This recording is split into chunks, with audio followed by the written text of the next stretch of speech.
Hey guys, welcome back to the channel. This is a story about what if female Deku went to prom part 1. If you guys enjoy this what if and want to see part 2, comment down below and let me know before I start. Please do support for more awesome content. And leave a like and don't forget to subscribe to my channel and also share this video with your friends and check out the description in my playlist. The author of the story 𝐸23 from 𝐸3.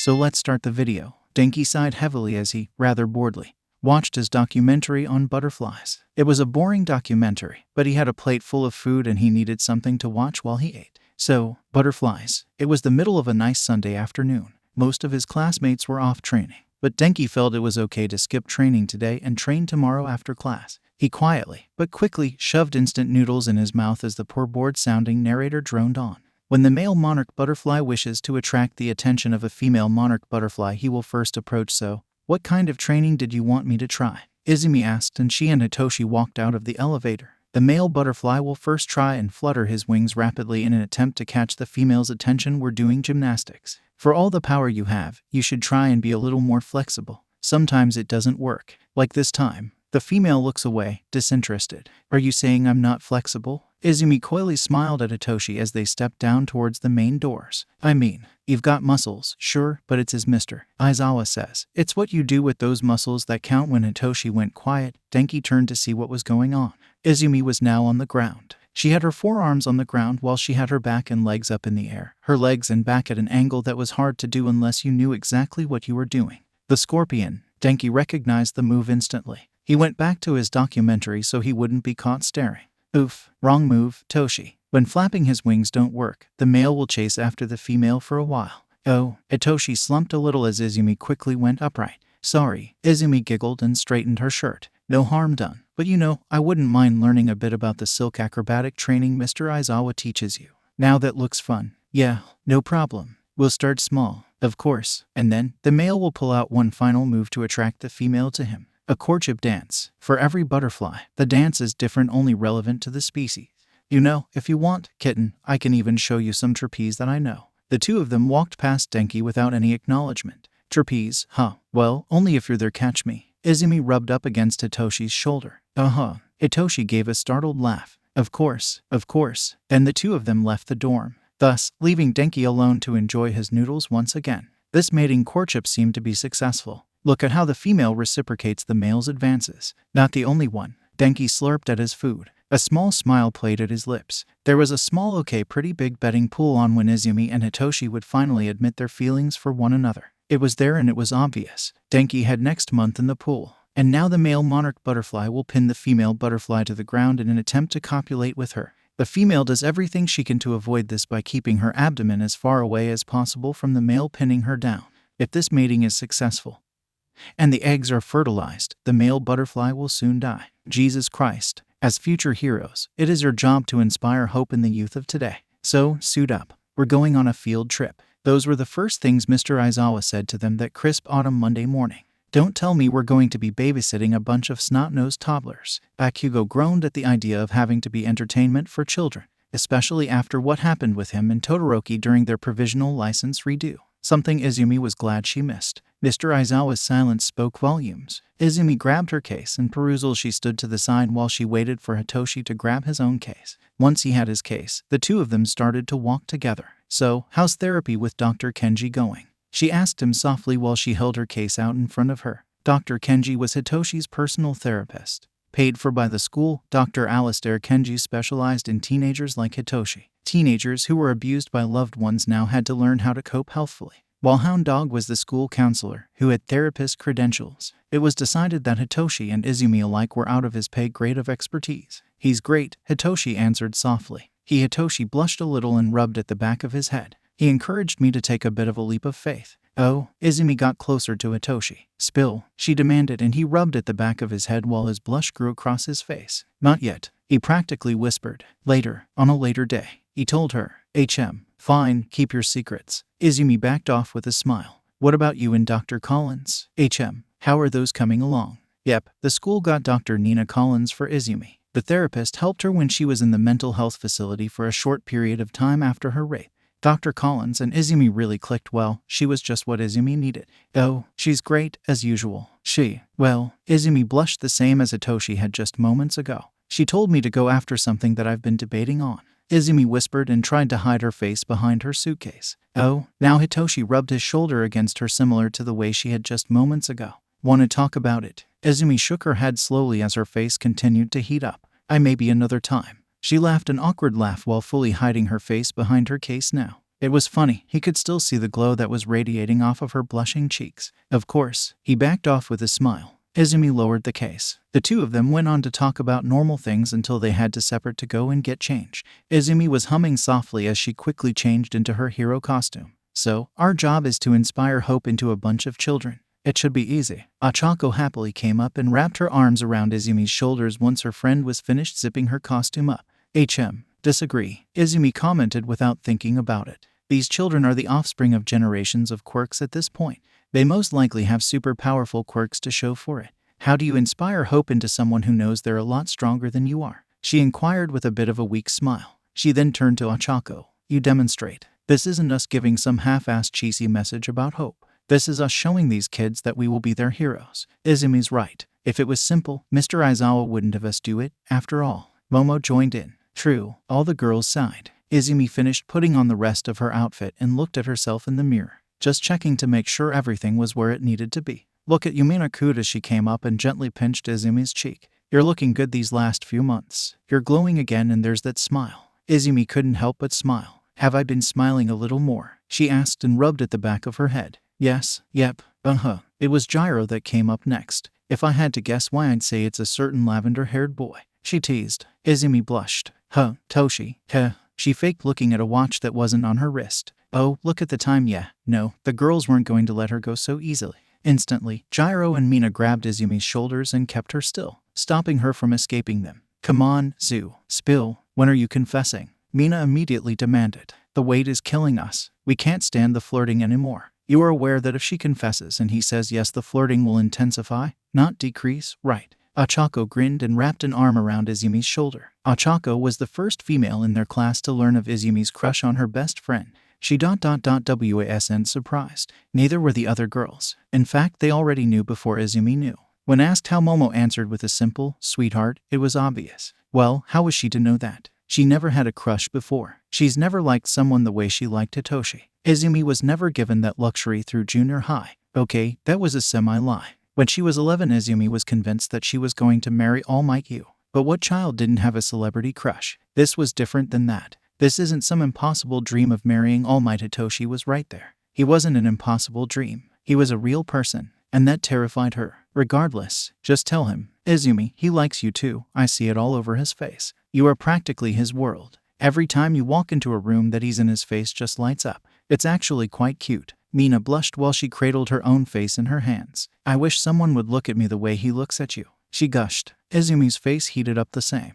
Hagakure gave her own dreamy sigh. I know what you mean. I wish someone would hold me and call me kitten. Every day. Yep, Izumi was sure her face was going to explode with how hot it was heating up. Thankfully, their savior came over the intercom telling the girls they had 5 more minutes to get dressed so they could start boarding the bus. Since Izumi was already finished getting dressed, she was able to run out of the changing room. She rushed towards the bus where a couple of her classmates were already getting on. Izumi quietly boarded the bus. She immediately zoned in on Hitoshi, who was sitting alone, his voice changer dangling around his neck. When they locked eyes, he, like Mina had said, lit up. He immediately smiled. Izumi couldn't help it. She smiled all the same. Izumi walked towards his seat. It was easy after all, he had an empty spot. Whoa. Izumi did not expect 𝐵𝑃𝑃𝑃. Her friend grabbed her around the waist and pulled her into his seat. You're sitting with me, nerd, 𝐵𝑃𝑃𝑃 grumbled. If I have to sit through an entire bus ride with you and mindfuck making kissy faces at one another, I'm going to hurl. He rolled his candy red eyes as he said this. Oh, okay. Izumi was a little disappointed but figured that maybe 𝐵𝑃𝑃𝑃 had a point, even though the girls seemed okay with their flirting. As they put it, that didn't mean that everyone got their friendliness, and she didn't want to be a burden on anyone. So, she could tough out a bus ride by 𝐵𝑃𝑃's side. Well, Hitoshi certainly didn't seem to think that way. Maybe it was because he knew this would piss 𝐵𝑃𝑃 off, or maybe it was something else. But while the bus was still semi-empty, he took this opportunity to sit directly behind them. Hey, kitten. He put his arms on the back of their seat and leaned in so he was blocking 𝐵𝑃𝑃 off. Why hello. Izumi's heart felt like it was filled with butterflies as she giggled. 𝐵𝑃𝑃's eyes turned white with anger as he gnashed his teeth together. Sorry, I don't speak dog. Hitoshi waved 𝐵𝑃𝑃 off. �ὂ𴟀 became angrier with his eyes turning large and he was clenching his teeth so hard that 𝐬𝐸 thought he was going to crack his teeth. "No, when you're not wanted," 𝡂𝟀 roared. I'm pretty sure I'm wanted. Wouldn't you think so?" Hitoshi asked 𝐬𝐸, who continued to giggle behind her hands. 𝗂𝗄 snarled and growled at the same time. More people started to board the bus by this point. Sup? Denki sat next to Hitoshi's open seat, now solidifying Hitoshi's place behind �ᴂ𴟀 and 𝐬𝐸. Hey. Hitoshi greeted Denki and sat back. He could have sworn he heard �ᴂ𴟀 sigh with relief when he backed up. Hitoshi allowed himself to get lost in a conversation with Denki about the newest horror game that came out. Denki seemed excited, especially since it was multiplayer and wanted a friend. "He's scared," Hitoshi realized with a little smile. "Hey, I know about that game." 𝐬𝐸 spun around her seat and put both of her arms on the seat. "I could play with you if you want," she offered with a smile. "It's supposed to be about strategy and I heard it was lots of fun." Denki gave a bit of a flirtatious grin. "Yeah, that sounds fun. I can hold you if you get scared." 𝐬𝐸 didn't look impressed. "I think you got the roles reversed there, buddy. I remember the time we watched a horror movie together in your dorm. You clung to me for dear life." "When was this?" both Hitoshi and �ᴂ𴟀 demanded. Hitoshi could only see it, the dark room except for the glow of the TV. Denki practically crushing 𝐬𝐸 in a hug. "Is this jealousy?" Hitoshi realized fairly quickly once it struck him. No, of course not. I can't be jealous of something I don't have." "Calm down." 𝐬𝐸 laughed. "It was last week." �ᴂ𴟀 looked like he was going to explode on Denki Kaminari. He looked like he had some serious words to give the blonde, but was cut off as the last of the class boarded the bus, ending when Mr. Aizawa got on. He took his seat at the very front and took a quick roll call. Once he was finished, the bus got rolling. Hitoshi looked at Denki for a moment and then looked out the window. He decided to just put what was said in the back of his mind. Leaning against the window, he decided to pass the time by watching the world pass him by. The trees outside were turning orange due to autumn being upon them. "How time flies," Hitoshi thought as he looked at the trees. Memories of the traumatic experience with his aunt flashed into his mind. It may have only been a few months prior, but it was still fresh in his mind, mainly when he nearly killed his aunt after learning that she had erased his mother's memories. His mother that he thought hated him for his quirk. But it was never the case. She loved him dearly. She loved him so much that she named her second son after him, even if she didn't remember him. It was still his choice to let his mother go once they were face to face. He couldn't do it. That hasn't stopped Hitoshi from crying about it some nights. Suddenly someone was touching his hair. Hitoshi's eyes were wide as he slowly turned to Denki in question. The blonde was running his fingers through Hitoshi's hair absent-mindedly as he chatted happily to Mina across from him. "Denki," Hitoshi whispered, trying to get his friend's attention. Nope, Denki wasn't listening. He just kept continuing to run his fingers through Hitoshi's hair. Denki was petting him like he was a cat. Not that Hitoshi minded in all reality. He loved the feeling of someone running their fingers through his hair. It just wasn't expecting it here, now, and by Denki. A giggle caught his attention. He looked at 𝐬𝐸, who was looking back at him. "It is quite soft." She smiled, and before he knew it, she was petting his hair. He felt like the cat at a party being patted by the introverts in the corner. "Stop it." �ᴂ𴟀 grabbed 𝐬𝐸's arm and yanked her back down into her seat. Eventually, Hitoshi just allowed this. Denki really wasn't hurting anything. The grade school they were supposed to be at wasn't all that far, thankfully. Before they knew it, they were quietly boarding off the bus and standing outside of the small grade school. 𝐬𝐸 suddenly tensed when she looked up at the name of the school. A soft "oh shit" left her mouth, making Hitoshi follow her gaze up toward the name of the school. 𝐴ldera grade school was proudly shown, and Hitoshi felt his lips tug into a frown at this. Hitoshi was told all about 𝐴ldera Junior High, the school that was currently still under investigation by Nezu for its quirkist beliefs in teachers and thus was shut down for the time being. Hitoshi would be lying if he said he didn't feel rage just by looking at that name. 𝐴ldera. It was a shit school. One he was glad he's never been to. Akami and 𝐬𝐸 both have been. And because both were quirkless, they faced horrors that Hitoshi couldn't even imagine. Someone else had gone to 𝐴ldera, but instead of being pushed down, he was praised. Hitoshi looked at �ᴂ𴟀. �ᴂ𴟀 was scowling as clenched his fists by his side. It was clear that he didn't care for 𝐴ldera, the same for 𝐬𝐸, and now the same for Hitoshi. Mr. Aizawa walked by Hitoshi, and Hitoshi grabbed his teacher's arm. "Why did you pick this place?" he asked in a soft voice. "Not up to me." Mr. Aizawa shook his head. "It was up to the HPSC. Toshinori tried to get us to back out, but it was too late." His teacher then kept on walking until he was in front of the class. "All right, listen up, you hellions," he called his class. "While you are here to help inspire hope into these young children, you are to also be mindful as you're still in a school setting. You are to be mindful and respectful to these children and teachers alike. Am I clear?" "Yes, sensei," everyone shouted at once. "Good. I'll hold you all to it." They were soon inside the school. Hitoshi realized that maybe someone should have asked what grade they would be currently talking to, but in the end, it didn't matter in the long run.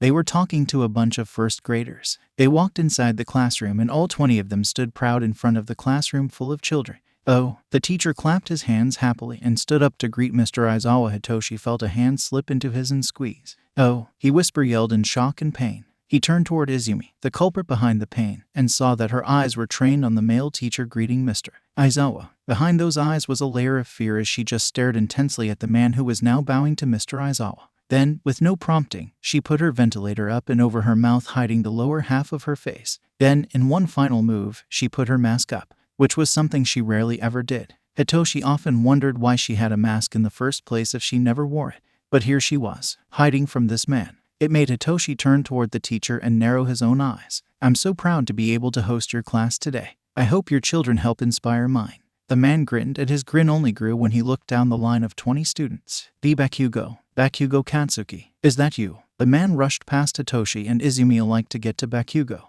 The teacher was looking at Bakugo like he was looking at his own child. "Do you remember me? I was your teacher during your last year of junior high." Oh, now Izumi's reaction made sense, didn't it? Hitoshi held right back onto her hand and gently squeezed. In true Bakugo fashion, Bakugo only growled in distaste. "What happened?" Got demoted. Decided junior high was too hard to teach. A couple of the teacher's students giggled at this. The teacher snorted at these students. "Oh, haha. Always a trickster, this one." An awkward and loud laugh left the man's mouth. Hitoshi took this moment to look for the teacher's name. On the desk, engraved on a plaque, read, Mr. Akane. Akane slapped Bakugo on the shoulder and started to walk forward, no doubt looking at everyone and taking all of them in. He paused when he got to Izumi. Hitoshi tensed his shoulders up. Akane kept on walking after that brief pause. "Now, what we have for all of you young and inspiring heroes is a partner system. I want you guys to find a child, any child, and go ahead and speak to them. Your aim for today is to show your child partner hope for the future," Akane told them. "So, let's not waste any time.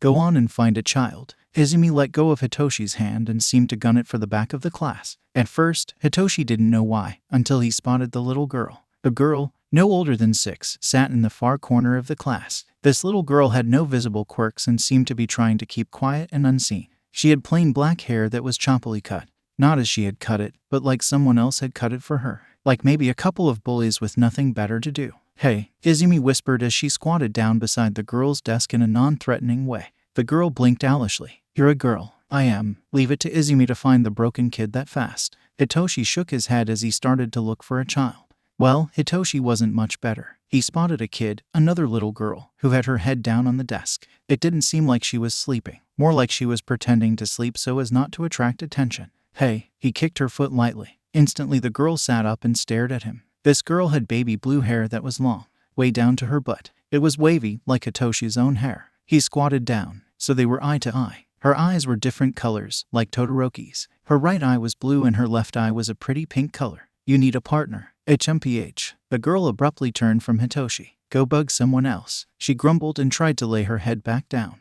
Hitoshi knew this kind of attitude. This was his attitude. The attitude of someone who was angry at the world because of something they couldn't control. "Well, I can't do that, Missy. I'm a hero and it's my job to help you," he told her in a soft voice. "You can't help me. Nobody can help me," she breathed weakly. "Try me." He smiled at her. The girl looked at him again and then rolled her eyes. "Look, we both know you're just doing this for a grade. So, just get someone who will actually be a hero. Someone excited to do this stupid protect. Now, who said you had to be a hero? My job is to inspire hope, not to convince you to be a hero." He shook his head as he explained this to her. The girl gave a snort through her nose and laid her head on her arms. She then lightly pushed her pencil up and down with her finger. "I don't have what it takes to be a hero," she grumbled again. "Not with my quirk." Hitoshi cracked the code. "Look, there's no such thing as a villainous quirk. My quirk isn't villainous. It's just lame," she whined. "Do you know what my friend Hanaka can do? No, she can fuse with anything she touches. I watched her touch a flower and suddenly she was a walking bouquet of flowers. Do you know what I can do?" "No."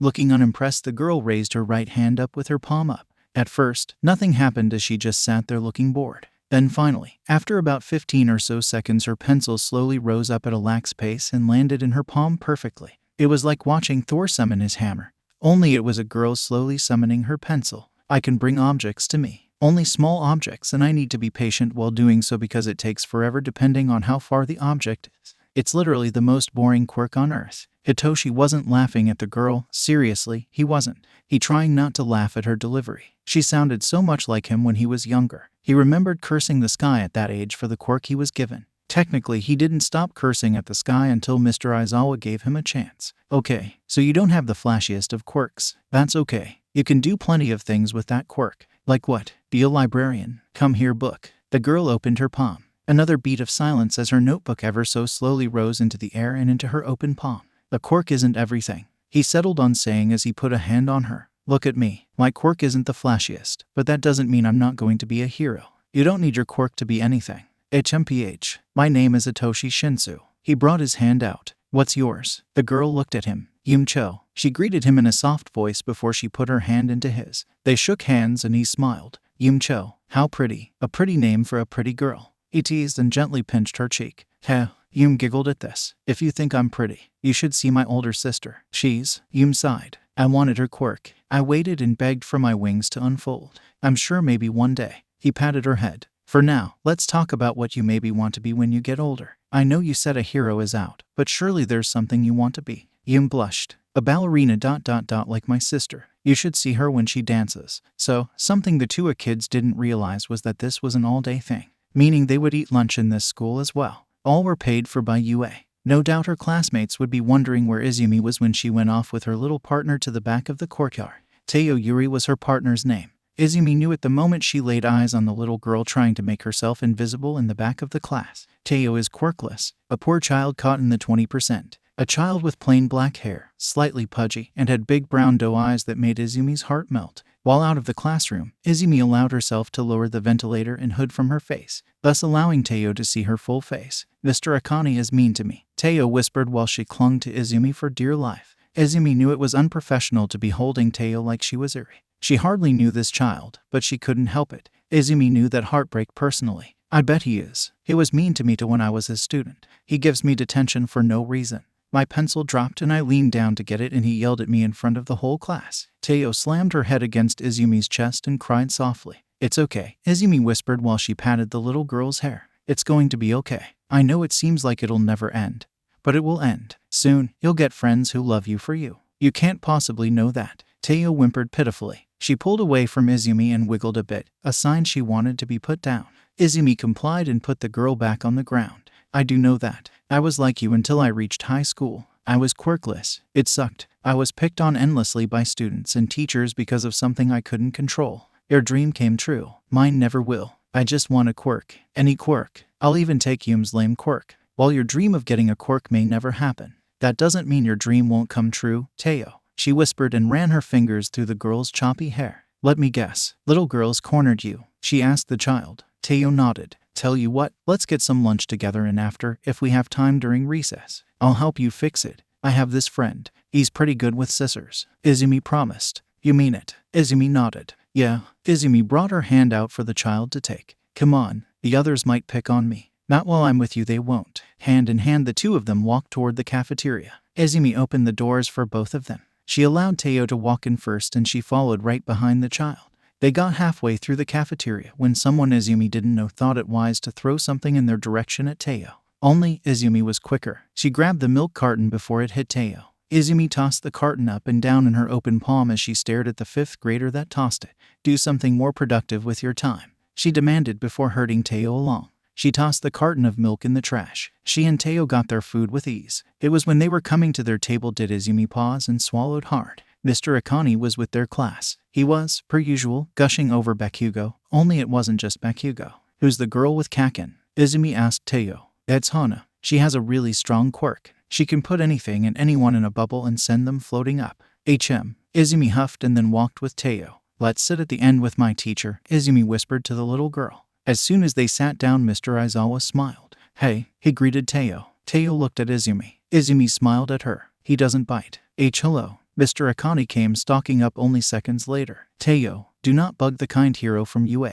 She's not bugging me, Mr. Aizawa told the teacher respectfully. Nonsense. This one is just a boatload of trouble. I said she's fine. If anyone is bugging me, sir, it's you. Let us eat in peace, please. Mr. Aizawa shooed Mr. Akane away with a hand wave. Mr. 𝐀𝐻𝐭 looked like he wanted to fight the decision, but he decided it wasn't worth it. Fine, but I would like to talk to you later about one of your students' leave. No more arguing as Mr. Aizawa's eyes flashed red. Mr. 𝐀𝐻𝐭 gulped and swiftly left the cafeteria after that. Once it was just them, 𝐬𝐬 spoke. It's me, yeah, I know it's you. Mr. Aizawa shook his head. If his character is anything to go by, do you need help with that? Seeing Teo struggle to cut her chicken off of the bone, Mr. Aizawa took the tray and swiftly helped debone the chicken with a clean fork and knife. If he's anything to go by, he's going to try and badmouth you to me. He can try. Here you go, sweetie. Mr. Aizawa shoved the now cut up chicken back towards Teo once it was off of the bone and easier for her to eat. Teo looked shocked at this. Thank you, she whispered before she started to eat.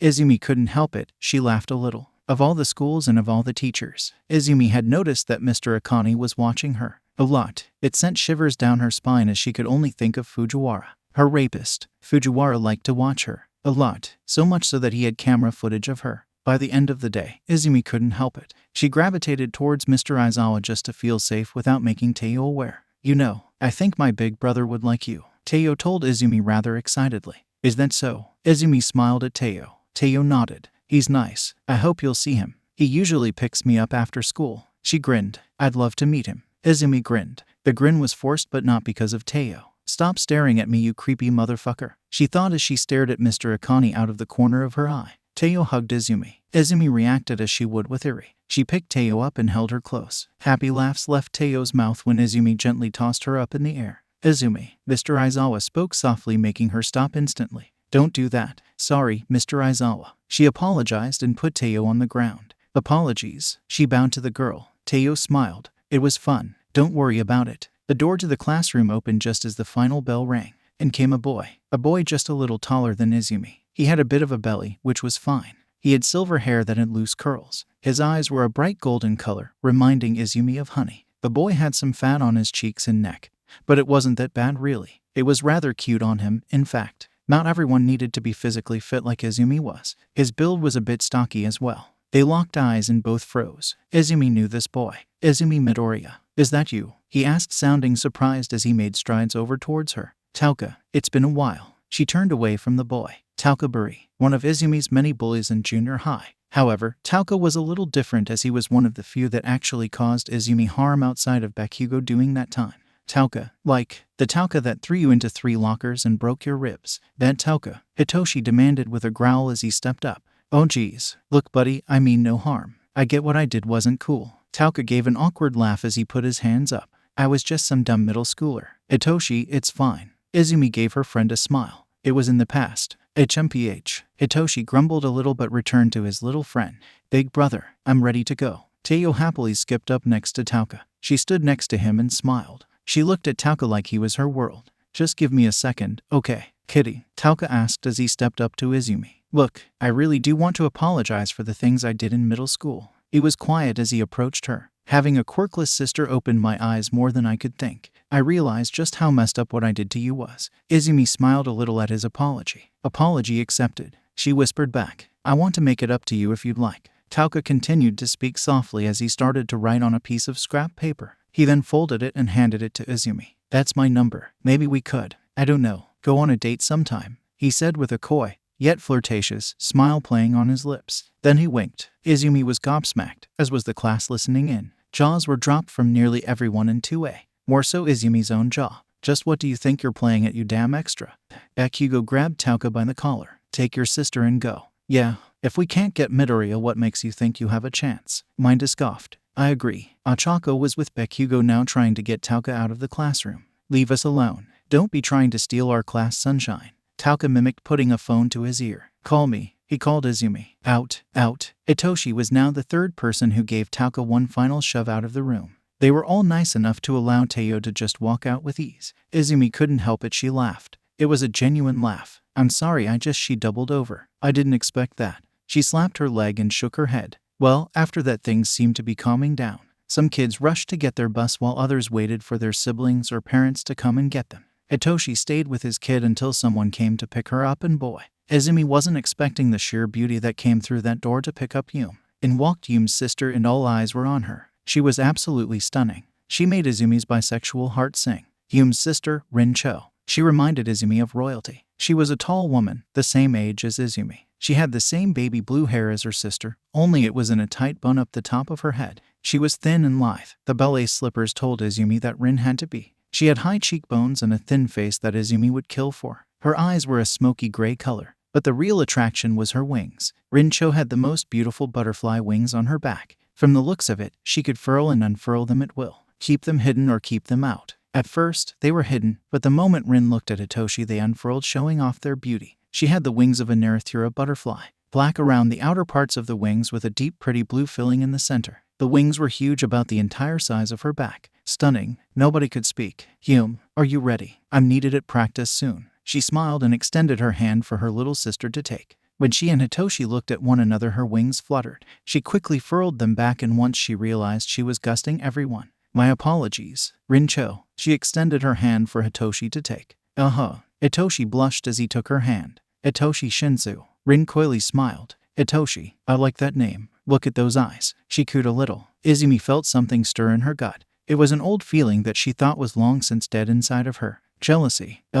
He could only repeat. 𝗃𝗏 shook his head vigorously. Thank you. He breathed out a shaky breath. Surely a big strong hero like you has a girlfriend. At that point, everyone in class 2 had one singular thought. Shit. 𝗃𝗏 scratched at his head vigorously. Rin grabbed 𝗃𝗏's wrist and wrote on it with a Sharpie from her back. Call me. Come on, Yum. Did that just happen? 𝐬𝐬 thought. A feeling of despair suddenly swirled around her person. She wanted nothing more than to collapse to her knees and cry. How could she compete with her? Rin was stunning. She had every guy in their class drooling, and she chose 𝗃𝗏. The one guy 𝐬𝐬 wanted for a boyfriend. Okay, breathe.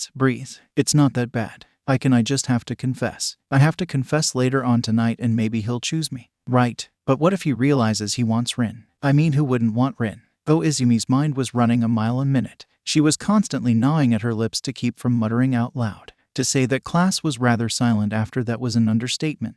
The only person to speak was 𝗀𝗏. Man, how come she wanted you? I have purple eyes too, he gasped once everyone got back on the bus. 𝐬𝐬 sat with 𝗃𝗏 at the back while 𝗃𝗏 sat next to 𝗍𝗏 up front. It was the first time in a long while that they didn't sit near one another. I'm screwed, 𝐬𝐬 whispered as she lay in 𝗃𝗏's lap once 𝗍𝗏 finished roll call. Absolutely screwed. That girl was drop-dead gorgeous. He's not going to choose her. He'd be a fool to do so. He knows this. It just happened so fast that he couldn't respond properly. Trust me, 𝐬𝐬. He likes you so much. He won't choose her. No more than you will choose 𝗃𝗏. Okay, just breathe. 𝗃𝗏 whispered as she ran her fingers through 𝐬𝐬's curls. Besides, we aren't coming back here after today. So, odds are they won't see each other again. It was just a one-off assignment. Well, the funny thing about that, Mr. Aizawa stood as the bus drove off. All right, I hope you all are comfortable with your partners, because this is a project we're doing for the rest of year. Come on, you guys didn't expect to inspire hope in children during one visit, did you? 𝐬𝐬 groaned the loudest from her spot in the back of the bus. Her teacher was a sadistic monster. 𝐬𝐬 wanted to confess, but there's no manual on this type of thing. Usually, it's the guy that confesses to the girl. So, that's how she was cooped up in her dorm room with balled-up paper surrounding her chair while she glared daggers at her notebook. Her breathing turned ragged with frustration. She thought she knew how she was going to do this, but now with half of her notebook ripped out and surrounding her feet, she was having doubts. What if he doesn't like me back? What if I make it weird? What if he doesn't want to be my friend anymore because of it? 𝐬𝐬 shook her head vigorously. If she had a handkerchief, she'd be biting it and weeping woefully. Okay, no more notes, maybe I'll just go to him personally. 𝐬𝐬 stood from her chair in triumph as the idea struck her hard. Yeah, we'll hang out, and at the end, I'll just come out and say, 𝗃𝗏, I can't do this. She dramatically collapsed to her knees with a defeated whine leaving her mouth. That girl was beautiful, a future model, and 𝐬𝐬 quickly slipped out of her clothes and stood, just staying in her bra and panties as she grabbed her full-length mirror and pulled it to the middle of her room, where the best lighting was, and she looked at herself. 𝐬𝐬 was muscular. This was well known. Her abs had abs. That's how well built she strived to be if she wanted one for all. Her arms were well-toned, very well-toned, as she needed to lift upwards to 600 pounds without her quirk. She gently poked and pinched at the muscles on her arms. Her eyes zoned in on her scars, more specifically the giant ugly scar taking up the majority of her arm that she got from fighting muscular during the training camp incident. Talk about damaged goods. It was Kai Shinsu, 𝗃𝗏's cousin, that had said that when he first saw 𝐬𝐬's massive scar. Is it true? Am I damaged? She thought as she ran her fingers up across the scar to feel its leathery and fleshy texture. It's hideous, but there's nothing I can do about it, aside from cover it up. Her eyes then honed in on her right hand. The hand she had messed up when fighting with Todoroki. The interwoven scars gave her hand a slightly gnarled appearance in the fingers more specifically. It made her frown and look away from her scars. She focused on her thighs next. Gently she pinched the skin on her muscular thighs. It was recently confirmed that she could, in fact, crush a melon in between her legs. It made a lot of the guys in her class blush, as well as a couple of the girls. Her legs were a little more muscular than her upper body. They had to be with her shoot style of fighting. So, she was muscular. That much everyone knew. She looked at her breasts. She wasn't as big as Momo, 𝐻𝐻𝐸, or Ochako. No, she was 𝐵 and she was okay with that. Big breasts just cause back pain when training. Working with Momo, Ochako, and 𝐻𝐻𝐸 were living proof of that. After training, they often complained about their lower backs. Momo had to create a lot of Tylenol because of how much her back would often hurt. Izumi had a butt. It was something that was often stared at by Mineta. But still she wasn't curvy. If anything, Izumi was a little boxish in her shape. She didn't look like Rin and it made her worried. What if Hitoshi wanted someone that looked more like Rin? Someone that could easily be a model with those beautiful butterfly wings on her back. Of course, normally Izumi never minded her more masculine shape. In fact, she preferred it as it meant she was training well. But now, it was just so strange and foreign. Izumi had never ever felt this type of envy before. The other girls in class never made her feel this way. This was the first time some other girl has ever made her feel like her figure wasn't good enough. Izumi groaned again and just wanted to pound her face into a nearby wall. I'm being stupid. She collapsed to her knees again. You are. I just need to man up and talk to Hitoshi face to face to tell him how I really feel. Yes, you should. You're a beautiful girl and you're not box-shaped. Right. I'm a beautiful girl. Wait a minute, Nana. Ding ding. Right on the money. Nana Shimura materialized next to Izumi. The woman slowly floated down so she was sitting beside the young girl. She crossed her legs under her and gently buried her hand into Izumi's curls.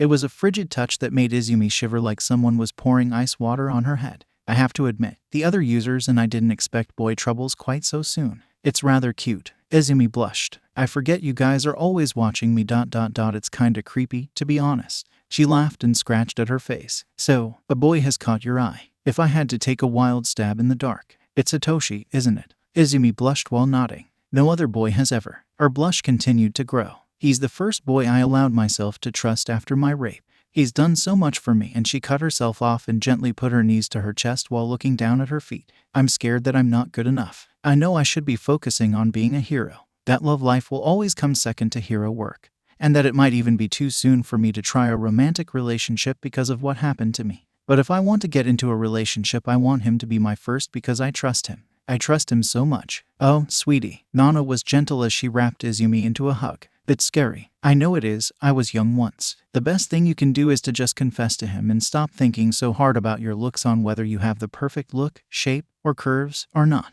And again, you're not box-shaped. You're a beautiful young girl and something tells me that Hitoshi likes you, not for your body, but for your beautiful smile. Nana came around and gently placed her 2 index fingers on the ends of Izumi's mouth in a smile. Or maybe it's your bubbly personality that meshes so well with his darker personality. Or maybe, just maybe, he likes you for all of you, not just for one reason. Attraction is a funny thing. After all, I'm sure you like him for all of him, right? Izumi nodded. I really, really do. She brought both of her hands to her face while her face reddened once more. He's amazing. I can't even think of one thing I like about him because there's so much I like about him. She gushed and brought her hands to her face before letting out a surprising squeal. It made Nana laugh. Then, Izumi let her hands drop as her emotions flipped suddenly. It's just, there's this girl. It came so out of the left field. We were doing a project at the local grade school. This girl is the sister of Hitoshi's partner and she openly flirted with him and gave him her number and she's so pretty. Izumi dramatically threw herself onto her back and covered her eyes with her hands. I don't stand a chance. Nana laughed a soft little laugh. Oh, Izumi, I'm sure, to Hitoshi. There is absolutely no comparison. You can't know that. She pouted behind her hands. Oh, but I do. We vestiges have been watching, Izumi. I'm sure if you just come clean to Hitoshi, he'll have the same feelings for you as you do him. But you'll never know if you don't ask. Izumi lowered her hands and looked at Nana. Yeah, you're right. I mean, I laugh in the face of villains all the time. So this should be easy. She jumped up. I'm going to go to his room and confess. Yeah, but might I suggest no turning back? Izumi rushed for her door. Clothes? Put on clothes. Nana yelled before Izumi could rush out of her dorm room. Some turning back. Izumi spun around without missing a beat. Once Izumi properly dressed herself, just in jeans and a t-shirt that said socks on it, she was on a mission. Izumi marched down the dorm hallway. She was zoned in on Hitoshi's door and Hitoshi's door only. She got up in front of the door and got ready to knock. 𴀃𴂐 was practically jogging down the hallway toward her. It made her narrow her eyes as he quickly approached. Inside, he ordered hurriedly. Don't question. He quickly used his free hand to push her towards his door. Izumi, though puzzled, didn't question his weird behavior. She just opened the door for both of them. She walked in first and watched as 𝀃𴂐 was clearly in a hurry to get out of the hallway, away from prying eyes as he quickly shut the door behind him. He had his back to her, and Izumi tilted her head as he stayed there for several seconds, and it was almost like he was shaking. 𝀃𴂐, did something happen? I did something, he whispered ominously. Something I'm not supposed to do. Oh, 𝀃𴂐, I'm here if you need to talk it out, she told him as she reached for his arm. I know it's hard and that the slop is slippery, but we can get past this.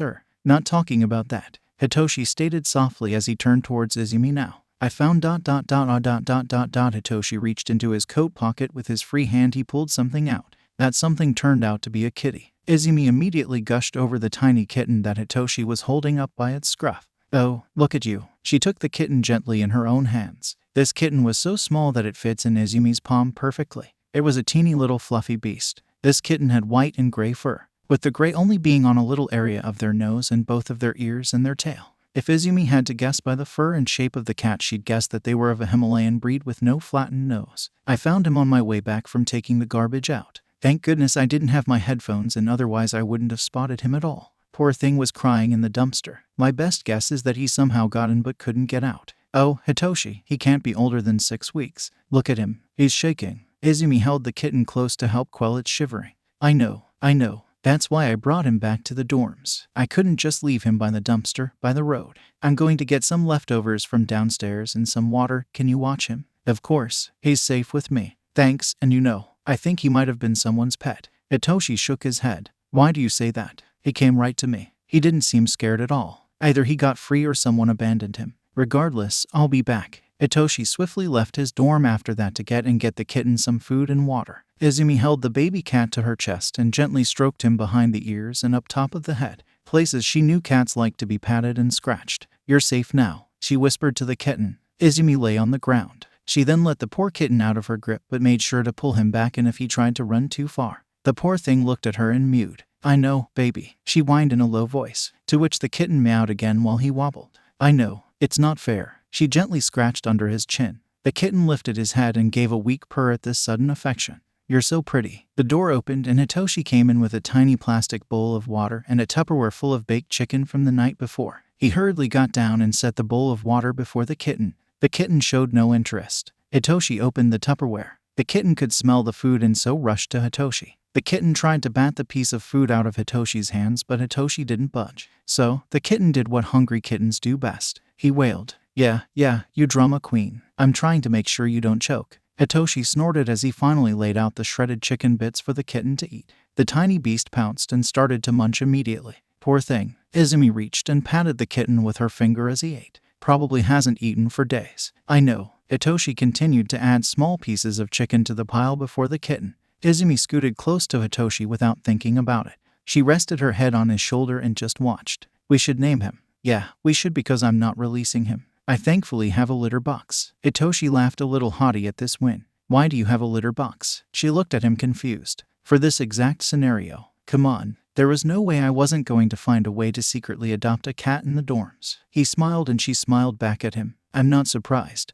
Do you have litter? You expect me to bring a box and not have kitty litter on hand? Of course, I have kitty litter. I just don't have proper cat food. He wrapped his arm around her shoulder once he finished with the second piece of chicken. I'll stop there. I don't want to make him sick. Good choice. Izumi smiled as she felt her face heat up in a blush. Well, until you can convince Mr. Aizawa to let you to the store. Sorry, I don't mean to cut you off, but even if I do go to the store, he'll check my bags and my person. Shit, that's right. Izumi felt silly. Mr. Aizawa was trusting them. Slowly, again. They got their shoelaces and even their pants back.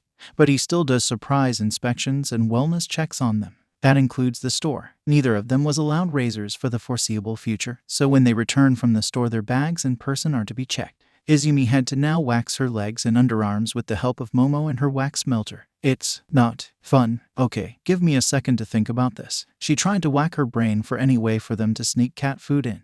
We'll need to trust someone. Someone that won't tell a soul. Someone who can go to the store without being checked by Mr. Aizawa. Someone who wouldn't want to lose something as cute as this kitten. someone who loves animals. A light bulb went off above both of their head as they snapped their fingers. 𝗀𝐻, they said at the same time. So, that's how the two of them wound up in front of 𝗀𝐻's door with the kitten resting in 𝐬𝐬𝐬's arms. 𝐬𝐬𝐬 presented the kitten to 𝗀𝐻. 𝗀𝐻 acted quickly and quietly. He ushered them into his room with a wave of his hand and both followed him inside. His room was as 𝐬𝐬𝐬 remembered from year one. 𝗀𝐻's rabbit was sleeping peacefully on the bed. 𝗀𝐻 said nothing as he went rifling through his closet for a few seconds. Then he came up and presented them with a 10-pound bag of kitty kibble. He had a happy air around him as he beamed at them both. 𝗀𝐻, you are awesome. I owe you for this. 𝗊𝐻 took the feed from 𝗀𝐻. Why do you have that, 𝗀𝐻? Are you secretly adopting kittens too? 𝐬𝐬𝐬 asked and 𝗀𝐻 shook his head. He then tapped his 2 index fingers shyly.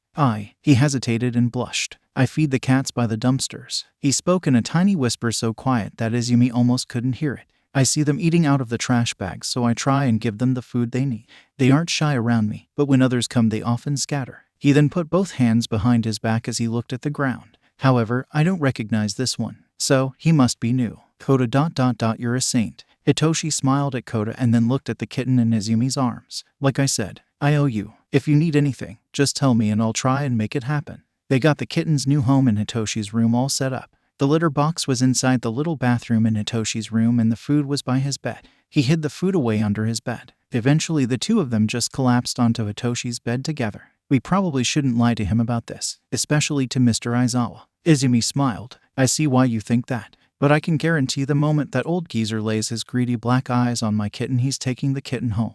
So, nope. Not telling him. 𝐬𝐬𝐬 lazily smiled at 𝗊𝐻. Thought of a name? No. He shook his head. I've been thinking about it since I brought him into the dorms. He whispered. They watched the kitten look around the room curiously and cautiously. Have you? No. Calvin. Fucking Calvin. 𝗊𝐻 barked out a laugh. Where did you get that? Just throwing names out there. She rolled onto her stomach. I don't see you coming up with any. God, remind me never to let you name anything. No. 𝗊𝐻 also rolled onto his stomach. He put his legs up in the air as they watched the kitten together. What's that Disney movie we watched a while back? I dunno. We watched a lot of Disney movies together. Oliver and Company. You know, the one staring the cat. No, and we're not naming him Oliver of all names. Calvin was bad enough. Not you making him sound like a 80-year-old man. 𝗊𝐻 happily teased. The one about the gods. Gods. She paused as she thought about it. Hercules. That's the one. What was Hercules' dad? I remember liking that name. Zeus.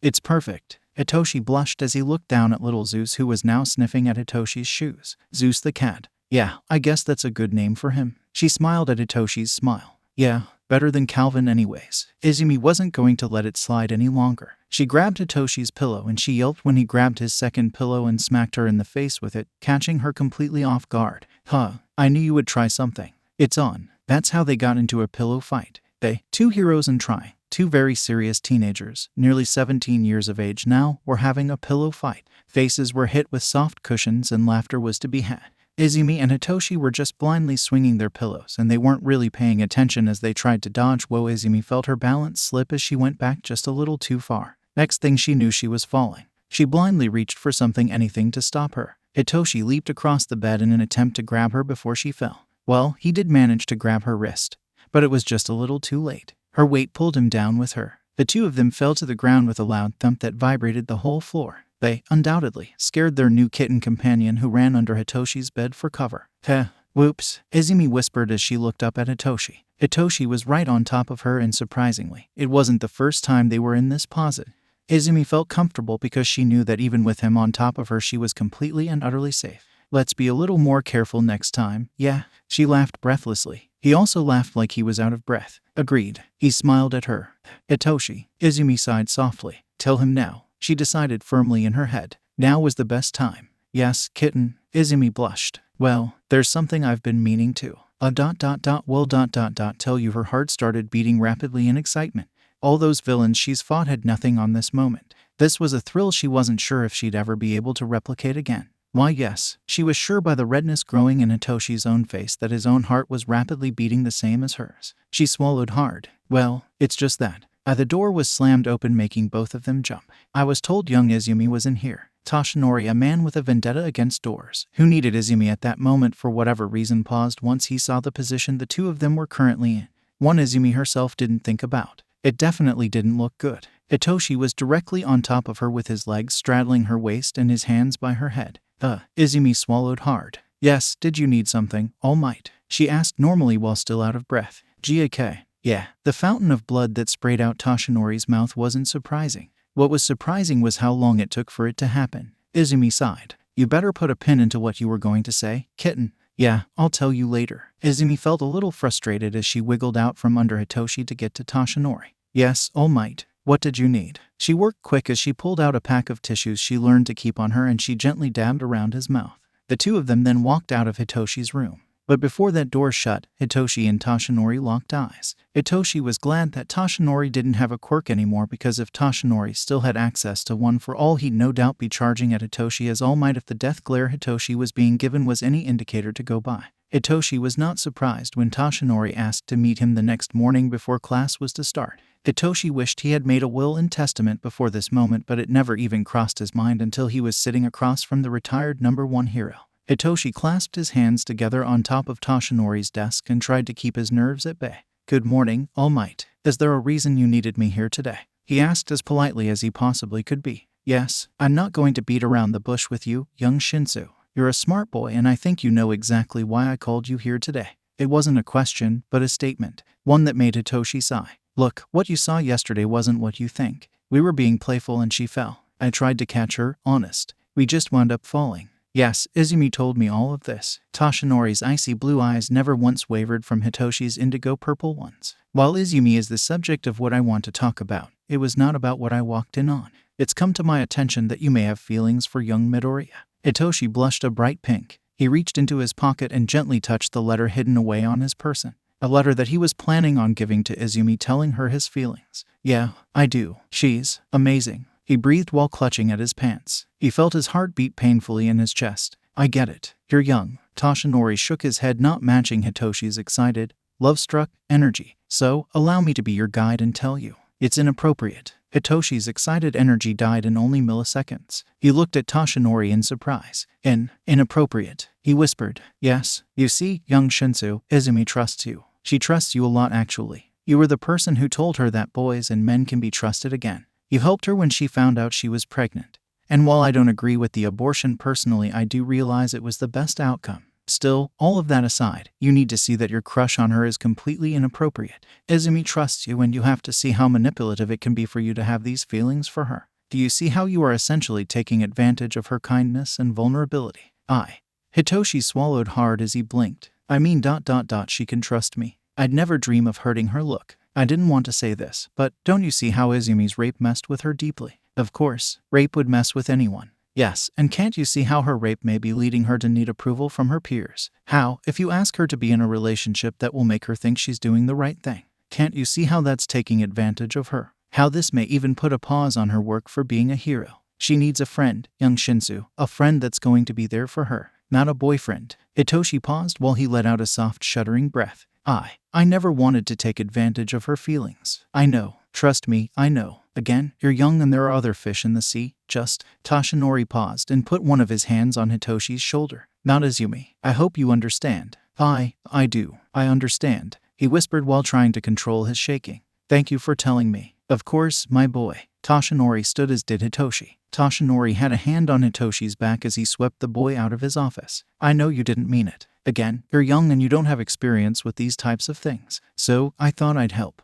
Hitoshi didn't say anything else as Toshinori pushed him out of his office. Hitoshi felt sad, but he also felt mad at himself for not seeing it before. Of course, Izumi was in need of help and stability. He pulled out the letter he had for Izumi. I'm so stupid, he thought as he felt the green envelope with his fingers. He had Momo create the envelope for him and he even took one of Eri's heart stickers to seal it. The heart was also green in color. He spent all night writing the perfect letter, letting her know how much he cared for her and how she made his life so much better. How she showed him that friends weren't that bad. How she's made him smile more and more. Exasperation and frustration took over as he blinked back his tears. I should have known it was too good. He took the letter and slammed it into a trash can so hard that it bounced up before landing back down. At least I won't be doing something wrong. I can still be her friend. That's all that matters. He bit his lip and wiped the tears from his eyes as he walked down the hallway alone. But damn if I'm not upset. He looked at his wrist where the faded ink from Rincho's phone number stayed on his wrist. It was faded, but it was there. Okay, maybe she was a sign. Maybe I was meant to be with her if not Izumi. Okay. Izumi jumped up and down in her excitement. She was breathless as she pumped herself up. I let myself get distracted these last couple of days. But not today. Today is the day. I'm going to tell him I like him. Granted, Hitoshi has been rather distant all week. He's been shutting himself in his room these last couple of days, and she figured he just wanted space. So she gave it. But today was the day. She could feel it in her bones. She was going to tell him how she felt. I got this. I got this. I'm going to tell him. She announced loudly and proudly with her whole chest. You got this, 9. Yoichi applauded her in her head. It was a little strange having Ghost watching her all the time, but Izumi wasn't going to complain all that much. The ghosts have helped her a lot. Fuck yeah, I do, she boldly exclaimed and then marched out of her dorm room. The first place she went was to Hitoshi's dorm room. She straightened out her skirt and then knocked. There was nothing. Hitoshi, she asked while knocking again. Hey, Zu. Kirishima greeted her as he walked down the hallway and approached her. Hello, Kiri, is Hitoshi not in his dorm? She turned towards him and beamed. Kirishima scratched at his face for a moment before shaking his head. Nope, actually, I think he's downstairs. I heard him mention something about bringing someone into the dorms. Huh, he got permission to bring someone in the dorms? Who? Izumi felt her smile start to slip from her face. Dunno, he didn't say. Kirishima scratched his face and then wrapped an arm around Izumi's shoulders. I'm sure it's probably nobody special, he reassured her. Yeah, but I just can't think of who. She scratched at her head and the two of them started for the kitchen down on the ground floor. The kitchen was pretty packed as it was getting close to dinner time. Nobody wanted to cook for 20 people tonight, so it was a fend-for-yourself night amongst the class. Izumi, I'm making some instant noodles. Did you want some? Kaminari offered as he showed her the second cup of instant noodles. No thanks. I've already cheated on my diet this week. I think I'm just going to have some grilled chicken tonight, she told him as Kirishima took his arm off of her. Hey, if you're offering, I'll have one. Kirishima swooped in for that second cup of noodles. Awesome. All yours. Thanks. Izumi scanned the room quickly for the familiar tuft of indigo hair. She didn't see it. Bakugo grumbled as he entered the kitchen. Their classmates immediately moved to let him pass, knowing if they didn't they'd get the verbal lashing of a lifetime.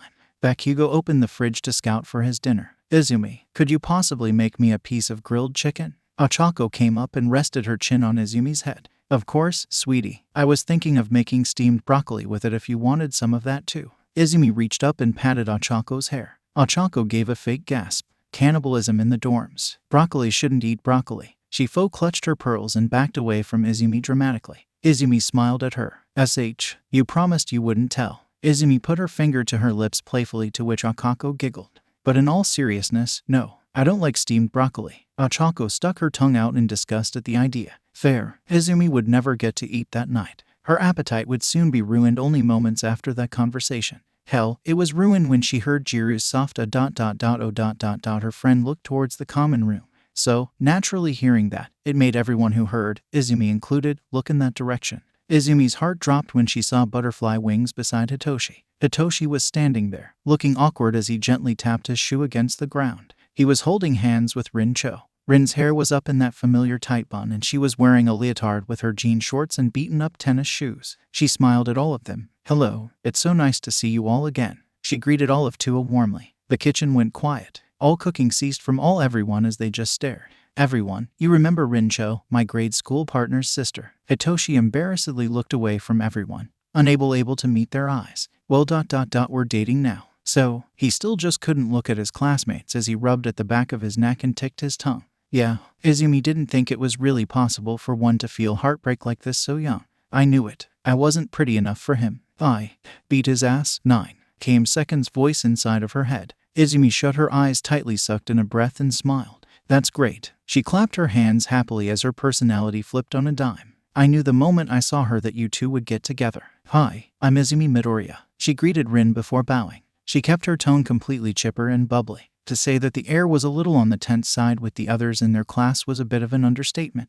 Honestly, the last time the room turned this icy with all of Tua was when Fujiwara walked into the dorms. However, the iciness was not directed at Rin. No, the glares and the confusion were all aimed at Hitoshi. Dude, Kaminari shook his head, the disapproval there and loud. Oh my god, what was he thinking? Hagakure whispered lowly so those near her could hear. That's rather cold to bring her here with no warning, Monami. No offense to you, Monshuri. We just weren't expecting company. Aoyama also showed his disapproval with a stern headshake. Minda ticked his tongue. Ouch ...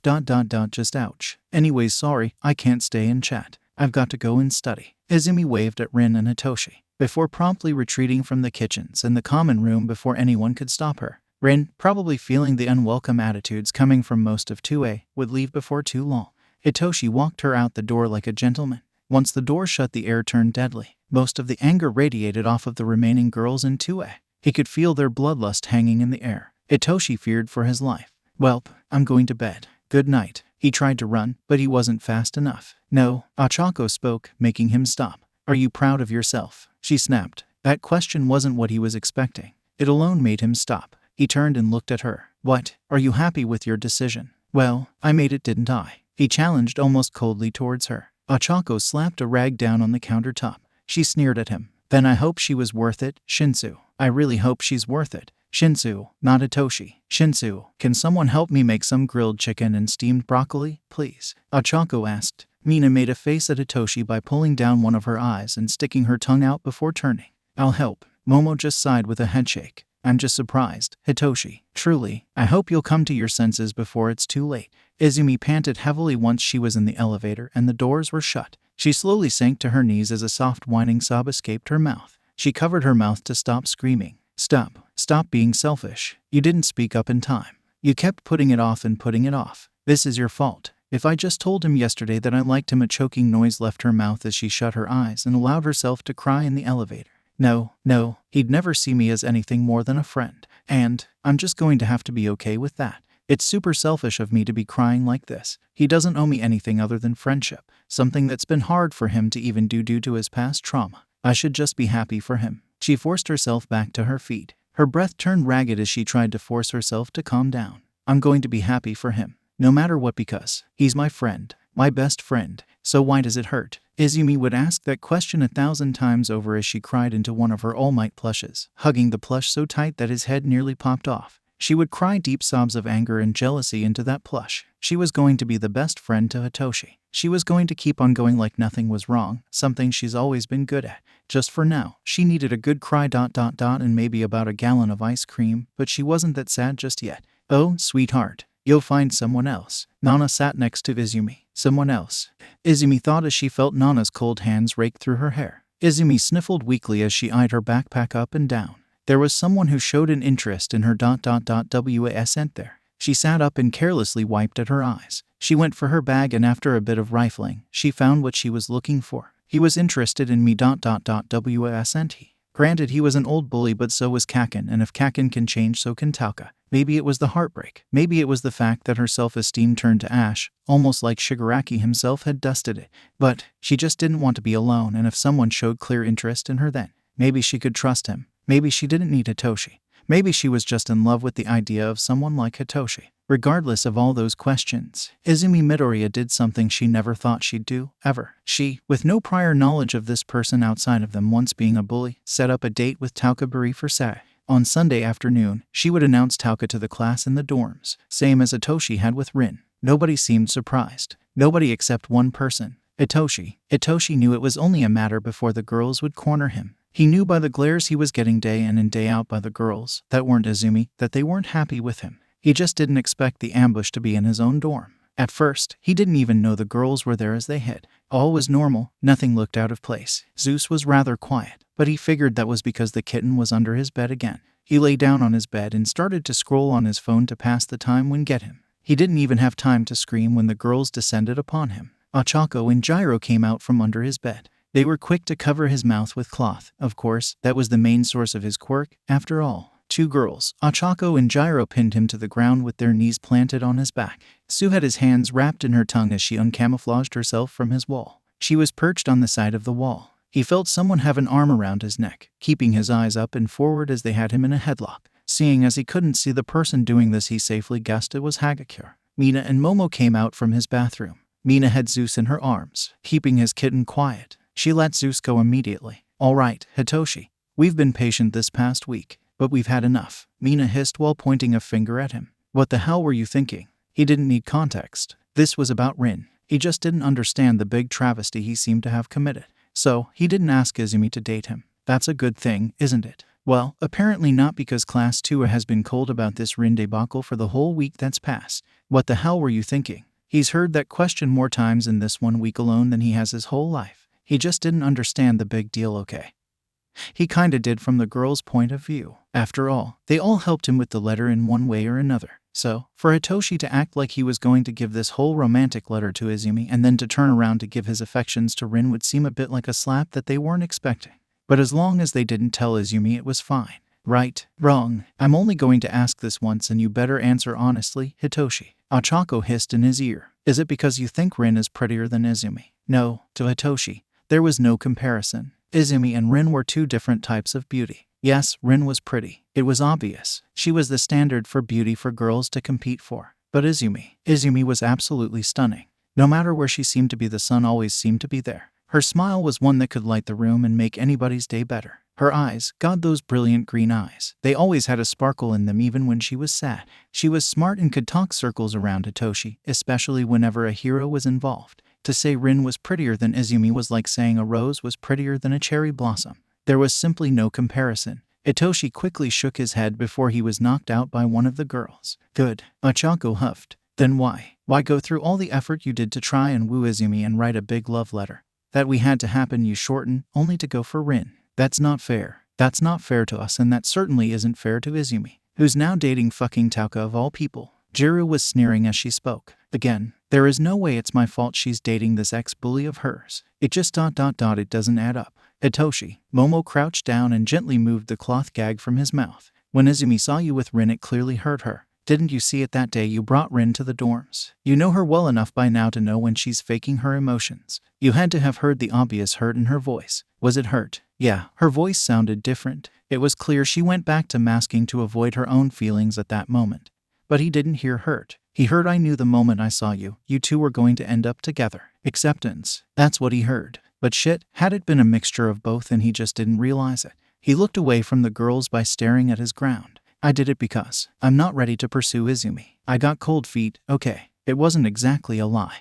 But it wasn't the truth either. It was a middle ground that he was willing to part with. Momo snorted. She wasn't the smartest person in class for nothing. Well, you're cold feet. She air quoted the words as such. If that's really what you really want to go with, isn't doing anyone in this situation any favors. And I swear to any god that will hear me, if Izumi starts throwing up again, only this time it's actual body issues, I'm blaming you. And if Tauka turns out to be some piece of filth taking advantage of her, I'm also blaming you. You caused this. Momo hissed as she painfully poked his nose. She stood up fully. Well, if you ask me, she doesn't need a boyfriend. She needs stability. She needs a friend. That's rich. Hagakure scoffed in his ear. You were literally about to pour your heart and soul out to her and now you're saying she doesn't need a boyfriend.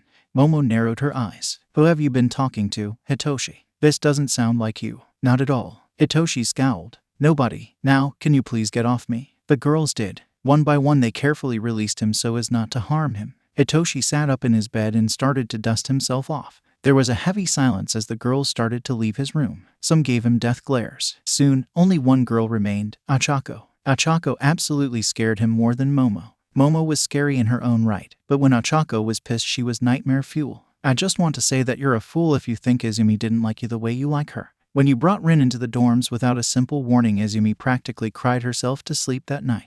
The only reason she's with Tauka is that she's vulnerable. So, what Momo said isn't just to intimidate you. If Tauka turns out to be taking advantage of her, it's because you made her feel like she wasn't good enough. You should have at least warned her that you were going to be dating Rin. A warning might have stopped her from running to a stranger for comfort. I don't even understand why she's with Tauka to start with. Anybody in �2A would love to be with her. Hell, I'm sure anyone from 2B would love to be with her. Ochako shook her head. I'm not explaining anymore to you. You need to figure this shit out on your own. If you want to be with Rin, then fine.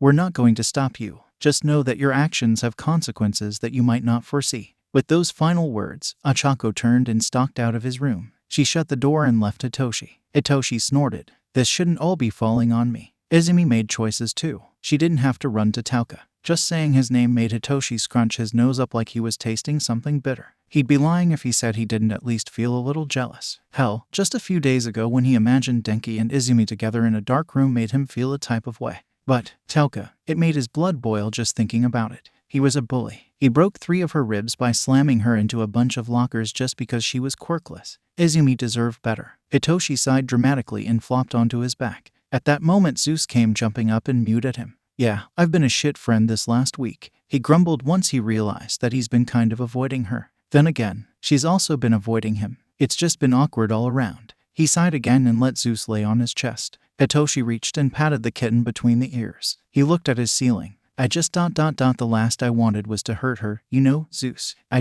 love her. She's amazing, but she's still healing. I feel like this is a situation that calls for a manual. He whined the last part before pinching the area between his eyes. I guess, as long as Izumi's happy, I'm happy. I have to be because I'm her friend. Yeah, I'm her friend. 𝐲𝐸 Aizawa was tired. God, was he tired. Something happened to my class. He mumbled to Hisashi as he and his husband sat on the couch watching TV. Oh, Hisashi inquired with a raised eyebrow. What happened? This is where his tiredness was stemming from. He pinched between his eyes and shook his head. I don't know. I just know something happened. How can you tell? They're being strange. They know something happened and they're not telling me. So, something happened. The question is what's broken? And who broke it? He lowered his hand and narrowed his eyes at the TV.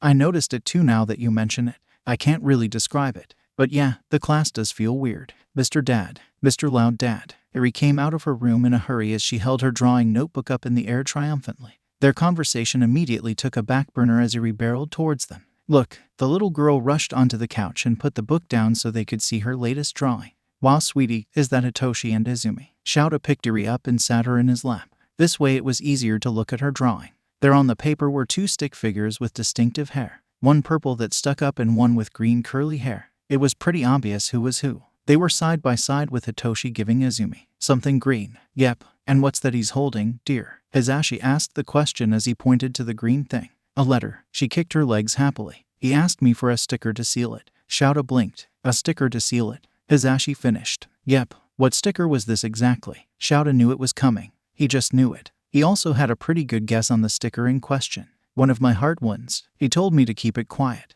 That he was going to give Izumi a letter asking her to be his. I forgot the word. Girlfriend? Hisashi inquired quietly. Though he was on the verge of exploding with excitement, he was thrumming with it. Eri beamed at him. That's the word. Hisashi squealed like he was a high school girl, accidentally using a bit of his quirk while he was at it. That's it. That's what happened to your class. It has to be. 𝐲𝐸 shook his head. Yes, he was a cynical man, but this wasn't even being cynical. The air in the class was down. If Izumi and Hitoshi got together, then his class wouldn't shut up about it. Did she reject him? Is that the air I'm feeling? I'm unsure. 𝐲𝐸 felt like he was going to have to talk to one of his problem children about this tomorrow. Eri bounced happily on 𝐲𝐸's leg. He was really happy. But now, I don't know. Her bouncing slowed and she looked confused. Izumi has been sad. Izumi has been sad. 𝐲𝐸 asked, making sure he heard right. If Shinsu asked her to be his girlfriend, then why is she sad? Even if she rejects him, it wouldn't be cause for being sad, right? It just wasn't making a lick of sense in his mind. Yeah, I can't really describe it. But she's also been looking at herself in the mirror. Like ... like this. It's kind of strange. Eri mimicked what she saw Izumi doing by turning so her side was facing them. She then held her arm out like she was inspecting it. Or more alarmingly, she would pinch at her sides. Oh my god, what the hell did Shinsu write in that note? That sounds like she has actual body issues now. Mike hissed into 𝐲𝐸's ear. 𝐲𝐸 sucked on his teeth and thought. I don't know, but I need to put a cap in it before Izumi starts throwing up her food again. I'll be back, he whispered back to Hisashi. He then gently picked Eri up and placed her in Hisashi's lap. Hisashi nodded and ran his fingers through Eri's hair. Hey, 𝐼𝐼, how about I braid your hair into a braid crown? Yeah, that way I can look like my favorite princess. Awesome. 𝐲𝐸 shut the door behind him, muffling the sounds of his daughter and husband chatting. He quietly walked down the hallway of the teacher apartments and soon left the building altogether. Once he was outside, he noticed a nip in the air. 𝐷𝗨, he muttered softly as he buttoned up his jacket a little. He shivered as the cold seeped through his thin clothes. I'm going to have to get my winter jumpsuit out before too long. Granted, it was only early November, but the temperature isn't lying. 𝐲𝐸 made it to the dorms, and the moment he stepped foot inside the dorms, he was surrounded by his students. Thank goodness, I was getting ready to call you. Mr. Aizawa, you need to talk some sense into Izumi and Hitoshi alike. You need to tell them that what they're doing is inappropriate. Ida chopped his arm vigorously up and down. Okay, wait, I'm confused. Did she not reject him? Are they a couple and her body issues are just normal teenager things? All right, calm down. I can't stop them from doing this, but I'll talk to them both about PDA and how just because they're a couple they can't let their work slip. They're not. Bakugo surprised him by speaking calmly. He was sitting on the back of the couch with his arms crossed while he stared at 𝐲𝐸. They're not a couple. Well ... at least not to one another. What? 𝐲𝐸 looked at him with a raised eyebrow. They're not a couple. They're not dating each other. They're dating other people. Jiru filled in the blanks for 𝐲𝐸. Whoa, when did this happen? 𝐲𝗏's confusion was just growing. He knew Hitoshi had a crush on Izumi. After all, he's personally training the boy. Hitoshi's growing affection for Izumi was obvious, added with the letter that Eri had mentioned just moments earlier. But now ... he's chosen someone else, as had Izumi. What in the world? Jiro huffed and put both of her hands on her hips. Last week. It's insane, Mr. Aizawa. 1 minute they're all over each other, then the next thing we know he's dating Butterfly Wings. Who? Rincho. She's his partner's sister. Ochako answered next, and she sat at the bar island by the kitchen. So, he's dating someone from outside of UA. He clarified. Yes. Then who is Izumi dating? He expected it to be someone from 2A. Hell, maybe even someone from 2B or any other class. Taukaburi, her partner's brother. 𝐲𝗏 was just confused. Only one question kept repeating in his mind.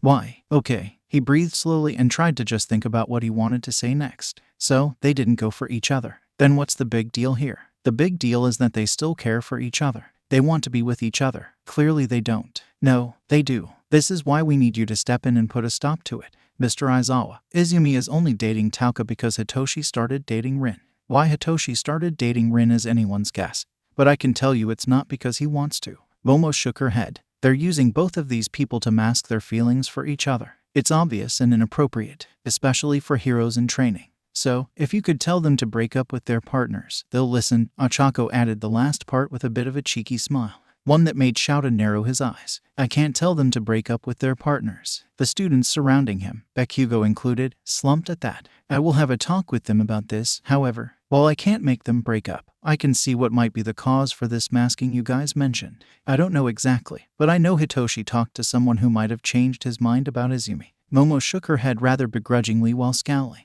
She had her arms across her chest and looked like a concerned, yet disappointed, mother. Why do you say that? Because before he dated Rin, he was all aboard for dating Izumi. When the girls and I confronted him about it and about why Izumi now dating Tauka is his fault, he said something strange, something that just doesn't sound like him at all. And that would be, he said, and I quote, Izumi doesn't need a boyfriend. She needs stability. She needs a friend. I don't know about you, but that doesn't sound like him at all. You're right. It made 𝐲𝗏 frown and he thought about it. That doesn't sound like him at all. He tried to scratch his brain. I don't know, but I will talk to them. Again, I can't make them break up, but I will talk to them. That seemed to quell his worried class, for now, and he swiftly made his way up to the dorms. He first wanted to talk to Hitoshi. He walked up to the door and went to open it. Locked, not a good sign. So, he knocked. He heard a scramble from inside the dorm room. This boy is hiding something. He wanted to chuckle as he could hear the loud commotion inside of the room. It ended with the sound of a closet door slamming shut. Coming. 𝐲𝗏 waited as Hitoshi opened the door. The door did eventually open and Hitoshi breathed out heavily while smoothing out his hair. Sorry, I was getting dressed. What's up? He didn't move to allow 𝐲𝗏 inside of the room. 𝐲𝗏 snorted and gave his head a shake. So, the others are concerned. You're dating a girl named Rin. Why was I not informed of this? Outside partners need to go through a background check. A frown graced Hitoshi's lips. It's really not that big of a deal. A headshake. But 𝐲𝗏 has been training with this boy for over a year now. He could tell that Hitoshi was lying, if not to him then to himself. It's really not. She found me attractive and I found her attractive. We thought we'd give it a try. I see. Correct me if I'm wrong, but I could have sworn you were getting the courage to ask Izumi out. But now, the frown didn't leave Hitoshi's face. If anything, it deepened ever so slightly. Look, I trust you a lot. So, I'll tell you the truth. I just couldn't go through with it. Okay. 𝐲𝗏 narrowed his eyes at this. It felt like a lie, or a cover-up. One of the two. Hitoshi ran his fingers through his unkempt hair and just gave a sigh. I swear, it's nothing. There is no need for concern. Hitoshi, it's not fair to Rin if you're just using her as a replacement for Izumi. Hitoshi's eyes went wide. I can't believe you. His face turned red at this accusation while he scowled bitterly at 𝐲𝗏. I'm not using Rin, especially not like that. It's a mutual attraction. And with that he slammed the door in 𝐲𝗏's face. He used such force that it caused 𝐲𝗏's hair to lightly move with the breeze. Good talk. 𝐲𝗏 breathed out with a sigh. Okay, so, from what I managed to gather so far, he didn't ask Izumi to be his girlfriend. Instead, he went with Rin. But, Momo is right. He had to have talked to someone because he was all for trying a relationship with Midoriya. But suddenly he couldn't through with it. When faced with the truth, that he's potentially using Rin as a replacement, he becomes angry. 𝐲𝗏 mused over his thoughts as he walked up to Midoriya's dorm room. He knocked on the door. There was another hasty scuffle from inside the dorm. Thankfully Midoriya's wasn't as long as Hitoshi's. Izumi opened the door and 𝐲𝗏 noted that she was in a bathrobe. Hello, Mr. Aizawa. Is there something you need? It's the middle of the day. Why are you only in a bathrobe? 𝐲𝗏's voice was dull as he asked this. Izumi blushed a little and made a noise from her throat. I had just come back from training. I was getting changed when you knocked. Is there something you need? She asked with a smile that didn't reach her eyes and looked too forced to be genuine. 𝐲𝗏 felt his eyes narrow a little at this. She's already uneasy off the bat. I have a feeling she knows why I'm here. Your classmates are concerned. You're dating someone outside of UA. Since when and why wasn't I informed of this? You know outside partners need a background check. I apologize. We just started dating. She scratched at her face. I'll have him come and meet you soon. She bowed to her teacher respectfully. Is there anything else? Yeah, Yuri mentioned you looking at your body in the mirror. Is everything all right? Izumi's face heated up again, now taking on a scarlet shade. I was hoping she didn't see that. Everything is fine, sensei. He crossed his arms over his chest. This wouldn't have anything to do with Hitoshi's new girlfriend, would it? Izumi balked at that in an instant. And no, it has nothing to do with Rin. Obvious lies. He shook his head. Her face continued to stay red for several seconds as she tried to think of a counter-argument to 𝐲𝗏's claim. Look, she calmed down. Hitoshi is my friend. She spoke slowly and calmly, and as she spoke her face started to return to normal. One of my best friends. I don't know where I'd be without him, probably in Gen Ed and pregnant, and if he's with Rin then I'm happy for him. She looked away from 𝐲𝗏 and had her eyes on the ground for several long seconds. Her gaze was sad. That fake smile now gone as her mouth was turned down into a frown. It's selfish of me to expect anything else from him. Besides, I have Tauka now. So, there's that. She walked into her room and sat on her bed.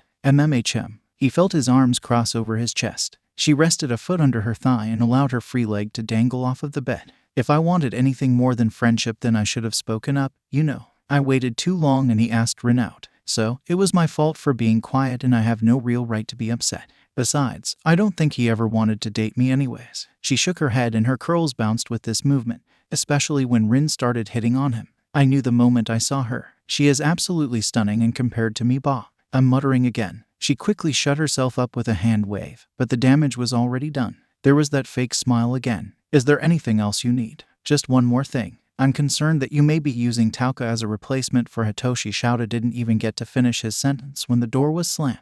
She didn't even get up from her bed. She just used Black Whip. Yeah, I expected that. I expected it and still asked. He shook his head. To be fair, if anyone asked me if I'm using Hazashi as a replacement for someone else, I'd probably do the same thing. Okay, but that puts some perspectives into it. Izumi said she didn't think Hitoshi wanted to date her anyway, meaning she had no clue he was going to confess, which is actually good. If she would have known he was going to confess and he suddenly turns around to date someone else, I think I would have ended worse. Still, the body issues are because she perceives Rin as prettier than her, thus making her self-conscious. Okay, a picture is forming now. So, the question remains, who talked to Hitoshi? Who was the person who caused him to back out? 𝐲𝗏 narrowed his eyes. As he walked out of the dorms now, he was coming up the teachers' apartments. Who would be opposed to them getting together? It's nobody in class. Hell, the class wants them to break up with their current partners so they could get together. Even Bakugo looked crestfallen that I couldn't make them break up. So it's nobody in class. And Ko would be thrilled to learn that her daughter is moving on from her rape.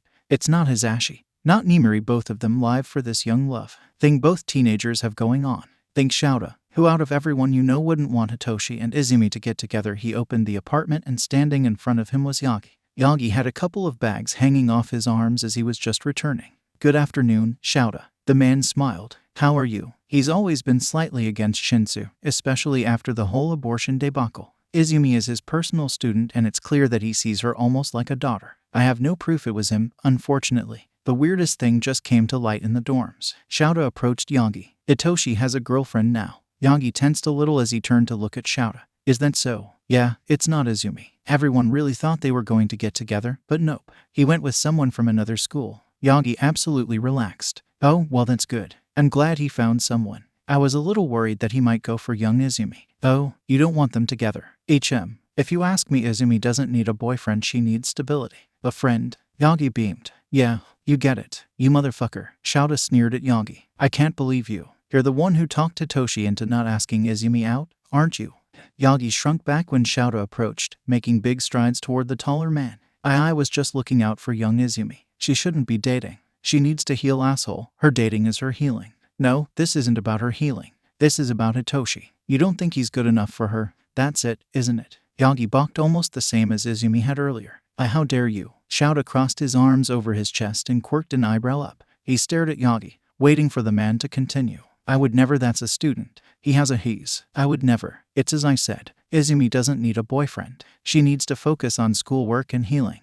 𝐲𝐻 smiled a flat smile, one that showed his teeth. Oh, did I forget to tell you? Because Hitoshi moved on to someone else. Izumi has as well. She has a boyfriend, Yagi. Only now the boyfriend isn't Hitoshi, a trusted friend. It's just some guy. She knows nothing about him. She doesn't even fully trust him. But hey, it's not Hitoshi, right? 𝐲𝐻 slapped Yagi on the shoulder and started to walk away. Wait. You can't allow this to continue. Nah, it's not my jurisdiction actually. She's just a student. I'm not going to meddle in her love life. What do I look like? A 50-year-old man with nothing better to do. Nah, you caused this, Yagi. I think it's only fair that you make it right. I'm not cleaning your mess up this time. Have fun. With that, 𝐲𝐻 left Yagi alone in the hallway of the apartments. Yeah, this was going to be interesting. Still, 𝐲𝐻 wasn't heartless. He was going to be keeping an eye on both students if abuse starts to show itself. He was also going to be watching those new partners, but theirs as well. By the time he shut his apartment door, he had finished sending an email to Nedzu asking for a background check on both Rincho and Taokapuri. Little Iri. Hello, Mr. Rat. Iri beamed at Nedzu, who was dangling upside down from the vent in her playroom. Iri put her doll down and stared up at him. Did you need something? I did. Nedzu dropped down and landed on his feet. You see, I think young Hitoshi might have accidentally dropped something. I need you to return it to him. He gave himself a quick dust-off and approached Iri gently. Oh, she tilted her head and Nedzu presented a familiar green envelope to her. Do you recognize this? Is that the letter he was going to give to Izumi? Oh no, he must be looking everywhere for it. She gasped out, horrified at the idea of Hitoshi looking every which way for the letter he worked so hard on. Yes, I imagine so. But I wouldn't suggest giving it to him just yet. He's quite a clumsy boy, you see. Maybe hold on to it until the time is right. Nedzu offered as he handed the envelope to Iri. Maybe I could give to Izumi for him. Oh, no, don't do that. That's up to Hitoshi to give to Izumi, just not now. As I said, he's a clumsy boy. Yeah, he must be if he lost this. She rationalized in her mind as she flipped the envelope around in her hands. Okay, I'll protect it until he asks for it, she declared boldly. That's a good girl. He might not ask for it for a while, and that's okay. Nedzu patted her head with gentle paws. You could also give it to your father for safekeeping if you wish. Iri held the envelope protectively over her chest like she was afraid he would take it from her at that moment. She then shook her head firmly. She grunted furiously. I'm a big girl. I can watch it. I'll keep it safe. I'm sure you will. Thank you. I would keep it on me myself, but I have plans and I may lose it myself. Plans? Yes. Nothing you need to worry about. Nedzu scurried quickly to the nearest vent on the floor. He opened it and jumped down, but made sure to keep his head up. Until next time, little Iri. With those parting words, he vanished into the vents. The only signs that the principal of the school was around were the soft skittering in the vent. What a weird rat man. At least he's nice. Iri smiled and looked down at the envelope in her hands. Oh, I'll keep it in my purse because I'm a big girl. She quickly fished out her bright pink hard plastic purse. It was the perfect size for this envelope to fit in. She opened it and carefully placed the envelope inside. Silly Hitoshi. Thank goodness Mr. Rat found this wherever you dropped it. Izumi had never had a boyfriend before. This was, by and large, her first ever boyfriend that wasn't a prank. She didn't know how to proceed or her next move. Well, the good thing is that Taoka decided the next move when he called her. What are you doing Friday? He had asked while she was in the middle of doing the dishes. It was her turn on dish duty tonight. She had Bluetooth earbuds in so she wouldn't have to juggle her phone and doing the dishes at the same time. Friday, she hummed and thought. I have training after school. I usually train for an hour to an hour and a half. So, I'm free by 6. 6? That could work. Are you down for a movie? His voice was soft and gentle on the other side of the line. A voice that, honestly, Izumi never remembered him having before. A movie? Like in the dorms? She asked. Taoka gave a little chuckle. No, I mean in an actual theater. I know it must be boring being locked in those dorms all the time. It's not all that bad, but I do need to get my teacher to approve of this. It shouldn't be too hard. Just a little hour of questioning from Mr. Aizawa, nothing more, nothing less. So, if you want this to happen, I need every detail. Really? Another chuckle greeted her on the other side of the line, and it made Izumi smile while she put a plate up to dry. She reached into the warm soapy water and grabbed another plate to wash. Well, yeah, we're heroes in training, and it's been proven that the League of Villains has it out for us specifically. An awkward laugh left her own voice as she rinsed the plate off and then left it on the rack to dry. Good point. All right, what do you need to know? I just need to know the movie time, the theater we'll be at, and what time you plan on having me back. Okay, just give me a moment. Izumi hummed while he went quiet to look at movie times and the nearest theater. She moved on from the plates to wash the utensils. The water was starting to turn cold and the suds were dying down, showing the dark and dingy water. She sighed at the amount of silverware still in the water. Almost done, she thought, and grabbed a knife to wash. I'm back. So the movie is going to be that new rom-com, The Way the Moon Rises. It plays at 6:40 and the theater is Mitsu Theater. I'll probably have you back at the dorms around 9 as the movie is 2 hours long. Okay, I'll relay the information to my teacher and see if I can get permission to go. She finished washing the knife and put it in the rack. The fact that you need permission from a teacher, like they care. Mr. Aizawa does care. Thank you very much. A smile graced her lips. She reached into the soapy water again. That's why I need to know this information. He just wants to make sure I'm safe. Oh, I'm not going to hurt you, Izu. Izumi froze for a moment at her old nickname. Don't call me that, please, she politely requested. I have bad memories with that nickname. Oh, okay. My point stands. I'm not going to hurt you. It's not you. It's the villains.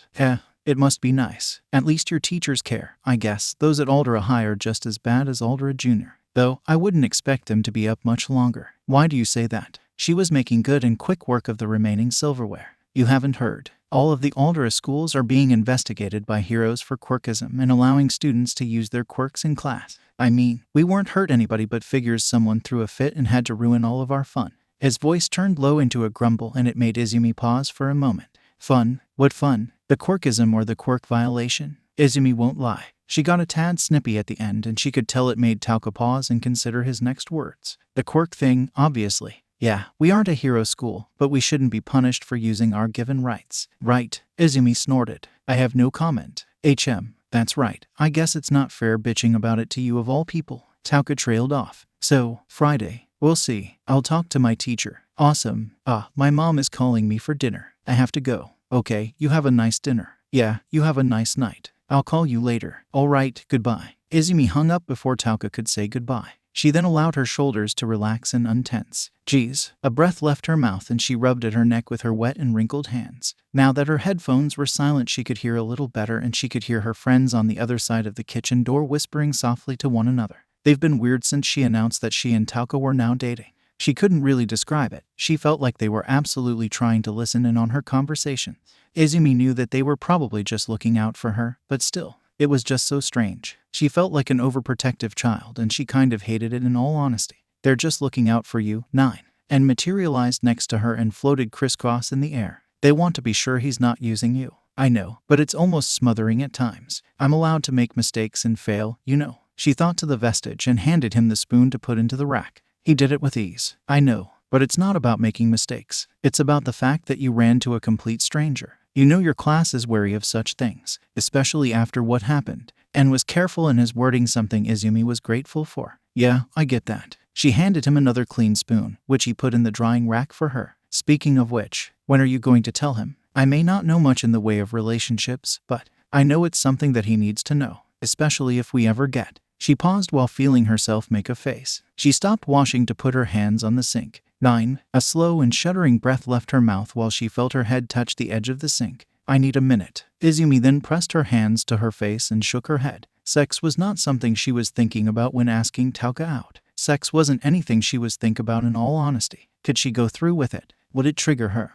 Would he even want it? Was he ace? Was she? Okay, 9. Calm down. He's not asking you to have sex with him. Even still, this is why you need to talk to him about what happened to you, so he can know that you might not be ready for any sexual advances. And gently patted her back. His touch was like ice that chilled her down to her spine, but she didn't hate the feeling. If anything, it helped ground her. But this is why your classmates are simply concerned over the fact you decided to date a stranger. You can see how it might be easy for someone to take advantage of you, right?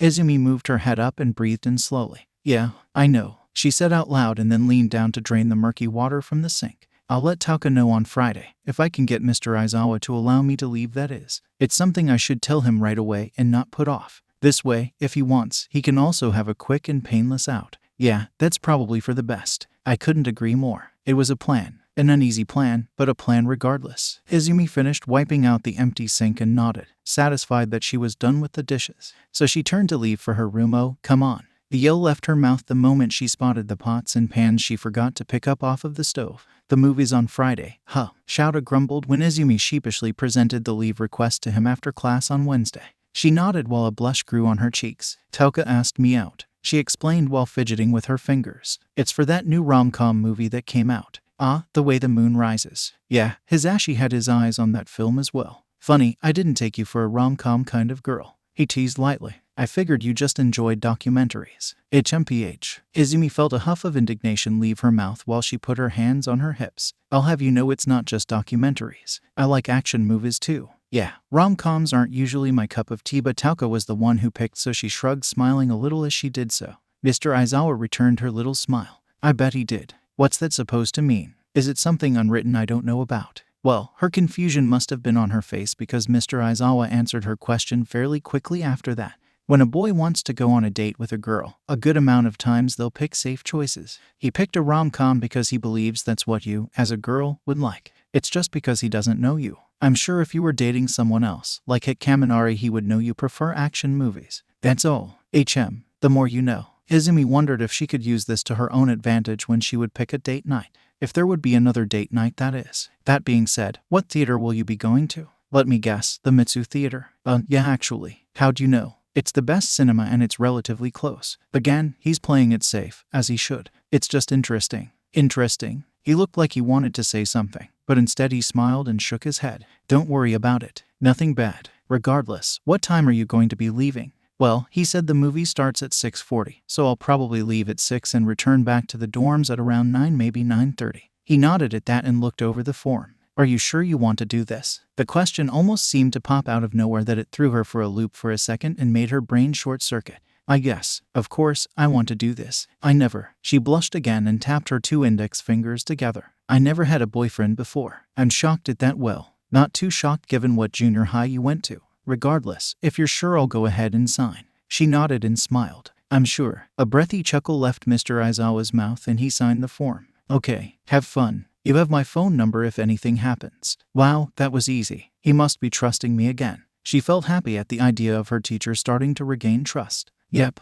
thanks. She turned and practically skipped out of the classroom, delighted with how easy that was. Shadow watched Izumi go and shook his head. I already have an idea in my mind and I don't like it. Oh well, at least I know she won't be alone. A deep sigh from his ribcage exhaled from his mouth and his head shook again. I tried to warn her. Damn, that girl is oblivious sometimes. Izumi looked at Mina's room, raised her fist, paused, and then debated her life choices. I gave up training today for this. I'm doing this. It was Friday and Izumi did something she's never done before. She skipped training for the day. She was going to train the double amount tomorrow to make up for it, but still, she felt a rush run through her veins. She knew Toshinori might be upset with her, but when was the last time she went on a date? Never. That's when. She knocked on Mina's door. Just a moment. Came Mina's call from the other side of the door. There was some scuffling before the door would open a few moments later. Izumi, Mina cheered. Monshuri, Izumi, came Achako's yell from inside Mina's room. The door opened a little more and Izumi saw Achako and Aoyama sitting on Mina's bed playing with cards. Come play war with us. Yeah, it'll be fun. Mina grinned and Izumi shook her head.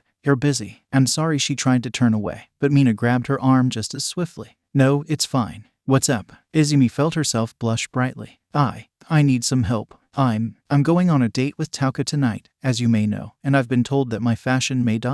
need some work. Aoyama threw his cards in the air. This is way better. He jumped from Mina's bed. Oh, hell yeah. Achako also quickly scrambled off of Mina's bed. Next thing Izumi knew, all of them were inside of her dorm room with her clothes all collected and put into piles. Okay, so all of these weird shirts. Mina held up Izumi's collection of white shirts labeled as different things. Are out. She tossed them away from them. Izumi felt the wine leave her mouth before she could stop it.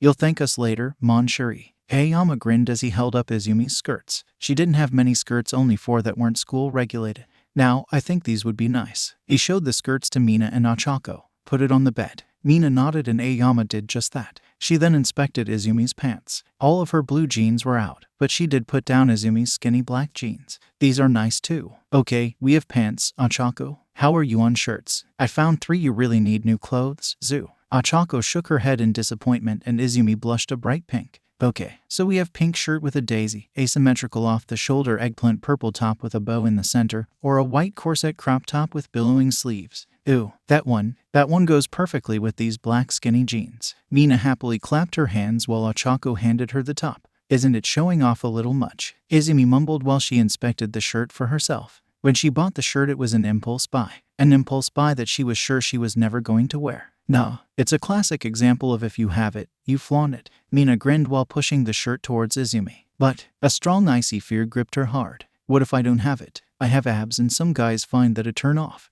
𝐬𝐬, trust me, you have it, 𝐴𝐻𝐻𝐿 told her while she pushed 𝐬𝐬 toward her little bathroom. Go try it on. She gave her friend one final push to the restroom and 𝐬𝐬 shut the door behind her. Okay, she whispered while holding the shirt and pants up to inspect. I should try it on before I reject it. While 𝐬𝐬 was getting dressed, the others were helping clean up her clothes, making sure to put them back where they found them, keeping only the 2 shirts out in case their first pick wouldn't work out. The 3 of them turned as someone knocked on 𝐬𝐬's door. Yes, Mina opened the door jovially. She looked up at 𝐴𝐻𝐻𝐿, who had a tight-lipped smile on his face while some worry flashed in his eyes. His brows knitted when he looked at Mina. Is young 𝐬𝐬 here? She was supposed to be training after school today. Oh, all might. 𝐬𝐬 walked out of the bathroom with a blush skittering across her cheeks. Her eyes immediately turned down as she bit her lip. I texted you that I wouldn't be training tonight, she whispered lowly while her blush continued to grow to a deeper shade of red.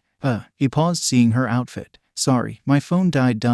What's so important that you felt the need to skip out on training, my girl? She has a date and she wanted help getting ready. Mina pushed herself up against 𝐴𝐻𝐻𝐿 and raised her eyebrows suggestively to the older man. Also, 𝐬𝐬, you look adorable in that. The top is a little tight, she mumbled and tugged on the crop top. Yeah, it's a crop top, dear, 𝐴𝐻𝐻𝐿 chuckled as she helped straighten the shirt out. Now we just need to pick shoes. Not your red ones. Those will clash. Gak. There a shocking sprue of blood from 𝐴𝐻𝐻𝐿 that made everyone look at him in alarm. Why, my girl? 𝐴𝐻𝐻𝐿 quickly dabbed at his face with his sleeve as he didn't appear to have any napkins on him. Isn't that a little too revealing for a date? It's not, Mina chimed in before 𝐬𝐬 could protest. You're just old. I bet you think all girls should just wear nun outfits until marriage. It's perfectly fine. Like I said, 𝐬𝐬, you have it, so you have every right to flaunt it. 𝐴𝐻𝐻𝐿's brow immediately knitted at Mina's words. I'm not saying she needs to wear a nun habit. I'm just saying there isn't much shirt there. All might. I wear crop tops all time in training. 𝐬𝐬 found herself arguing. Yeah, and tight little shorts as well. If anything, she's dressed more modestly than when she's training. 𝐻𝐻𝐿 gave a light laugh as he looked through 𝐬𝐬's shoes with 𝐴𝐻𝐻𝐿. She didn't have much in the way of shoes. She liked her red shoes, but she understood why they may clash with her chosen outfit tonight. I guess the black boots will do. Mina pulled out 𝐬𝐬's black ankle boots that had collected a lot of dust from unuse. Oh my, I forgot I had these. 𝐬𝐬 grinned as she grabbed them from Mina. I rarely ever wear heels, or anything that isn't my red shoes. She quickly slipped them on. I hope I don't trip, she mumbled while zipping them. Young 𝐬𝐬, a reminder that 𝐴𝐻𝐻𝐿 was still there. He sucked in a breath through his nose and gently rubbed at his forehead. Don't you think you may be giving off a bit of a wrong impression? He said, and instantly eyes snapped at him. I mean, the heels, the shirt, the tight pants. 𝐬𝐬's smile dropped as she inspected herself. It doesn't look good, she asked, sounding and feeling a little hurt as she tugged at her shirt. No wait, 𝐴𝐻𝐻𝐿 was at a loss for words, but it was too late. All right, mister, if you aren't going to be nice, then you should leave. 𝐴𝐻𝐿 was the first to come to 𝐬𝐬's rescue. He put his fists on his hips and furrowed his brow at 𝐴𝐻𝐻𝐿. A surprising action, no doubt. Yeah, she looks great. When's the last time you've seen her branch out like this? I certainly haven't. 𝐴𝐻𝐻𝐿 huffed right next to 𝐴𝐻𝐿. She's not giving off the wrong impression. She just wants to look cute. Which, by the way, you look adorable, 𝐴𝐻𝐻𝐿 told 𝐬𝐬. Mina immediately took control of the situation. All might. A word. Her lips were pressed into a thin line, and her eyebrows creased in anger as she grabbed 𝐴𝐻𝐻𝐿 by his ear. Oh, hey. �Ա𝐻𝐻𝐿 was too stunned to push the girl off of him. He just allowed himself to be dragged out while Mina snapped the door shut behind them once they were in the hall. I don't know what your deal is, but it needs to stop. She released the elder from her grip. She tightly crossed her arms across her chest and frowned at 𝐴𝐻𝐻𝐿 in a disapproving way. 𝐬𝐬 is already having body issues. We just want her to look her best and give her self-esteem back, and you aren't helping, she hissed in a low whisper to him. So, shut your trap, please. 𝐬𝐬 looks great, and I don't know what your problem is. Whatever 𝐴𝐻𝐻𝐿 was expecting, it wasn't that. The sheer amount of disrespect was honestly a little off-putting. It's just he sighed and ran his hand down his face before looking at the ceiling. She shouldn't be wearing such clothing on a date. Why not? It's like 𝐴𝐻𝐻𝐿 said, when she works out it's not an issue. And she dresses more scantily clad when doing that. What with those tight shorts and tight crop tops? Hell, sometimes she just wears her sports bra on the hotter days. She looks cute as hell right now, and you're not bringing her down. Mina, when a girl wears clothing like that on a date, it's inviting a boy to make a move. Oh, okay. So her rape was her fault for what she was wearing then? A sputter left 𝐴𝐻𝐻𝐿's mouth. Of course, it wasn't. That's what you're implying, and shame on you, she growled. I don't know what's gotten into you All Might, but you should probably stay away from 𝐬𝐬 until you get your head on right. You just seem like you'll do more damage. Mina turned away from Toshinori blatantly and walked back into 𝐬𝐬's room, slamming the door directly in his face before he could follow her. Oh, Ochako, Mina, and Aoyama didn't leave 𝐬𝐬 alone until it was time for her to get to the train station. She was grateful for them. Honestly, if they had left her alone, she probably would have changed out of her outfit and into something more in her comfort zone. Aka, white tee and blue jeans. Remember to text us when you get on the train, Mina called after 𝐬𝐬 as she started to walk out. There was a little nip in the air, but nothing she couldn't handle. She nodded silently and started to walk down the pathway. She wasn't even 2 minutes away from the dorms when, kitten, she froze at Hitoshi's voice. Neither of them had really spoken to one another since he announced he was dating Rin. 𝐬𝐬 had been torn the entire time. She knew it wasn't his fault and she shouldn't be so distant with him, but at the same time he's been avoiding her since she announced she was dating Tauka. Hitoshi jogged up to her. He was wearing the cat hoodie 𝐬𝐬 had gotten him, black jeans, and black boots. His hair was clearly brushed, and, if her nose was telling her correctly, he had just got done showering. He shoved his hands into his pockets and looked up at the sky. He then looked at her and his face turned red. Are you leaving too? He asked softly as they resumed walking. Yeah, I got a date.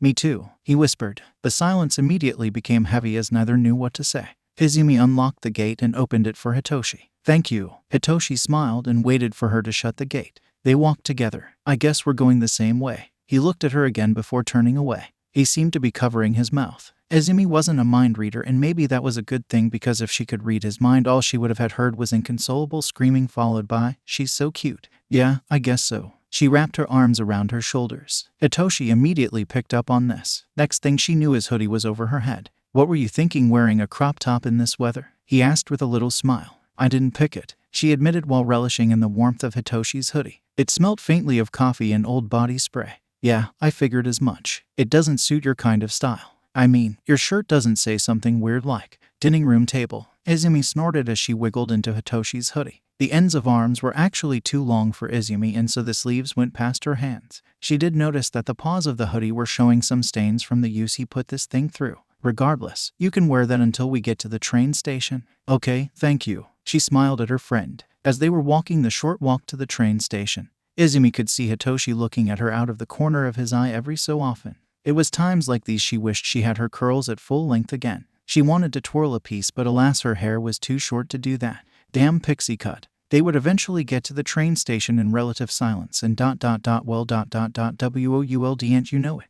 Oh, looks like we're on the same train, she commented when she saw him looking at times for the same train she needed to board. It made sense after all. Rin and Tauka probably lived in the same area since they went to the same school. So, 𝐬𝐬 got to wear Hitoshi's hoodie just a little longer as they both boarded the train. There was no room for them to sit, so they had to stand close to one another. They both held onto the same bar to keep them upright while more people boarded. 𝐬𝐬 was now kind of glad she was wearing Hitoshi's hoodie when she noticed a few of the older men giving her looks. Hitoshi also noticed this and leaned in close as to ward off any strangers from trying anything. You looks cute, by the way. He suddenly spoke once the train started to move. Oh, 𝐬𝐬 felt her face heat up at the compliment.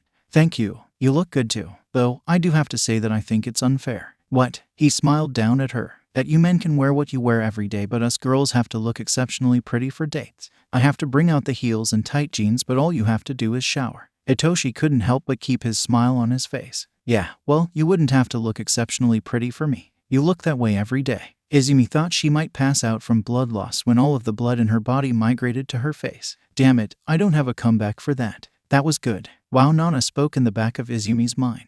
That was smooth. Yeah, well, 𝐬𝐬 puffed her cheeks out once she realized she had no comeback, and Hitoshi grinned a Cheshire-like grin down at her. You're handsome, she blurted out. A chortle was all she got in response. 9. I know you can do better than that. She could feel Nana shake her head in disappointment. Hopeless, Yoichi joined in with his own disappointing headshake. 𝐬𝐬 let herself hang her head in shame. Hitoshi had his hand to his mouth while he continued to laugh out soft, breathy laughs. His own face was a bright shade of red. The rest of the train ride was pretty quiet between the two of them. It wasn't much of a surprise when both of them were coming up to the same stop. 𝐬𝐬 gave Hitoshi his hoodie back before their stop. Hitoshi took it but immediately became more vigilant to those around them now that 𝐬𝐬's full outfit was exposed. Nobody tried anything, thank goodness, and the two boarded off of the train. It wasn't much longer until they realized they were going the same way. Again, I didn't want to pry, Hitoshi mumbled. But where exactly is your date at? The Mitsu Theater. You. Same.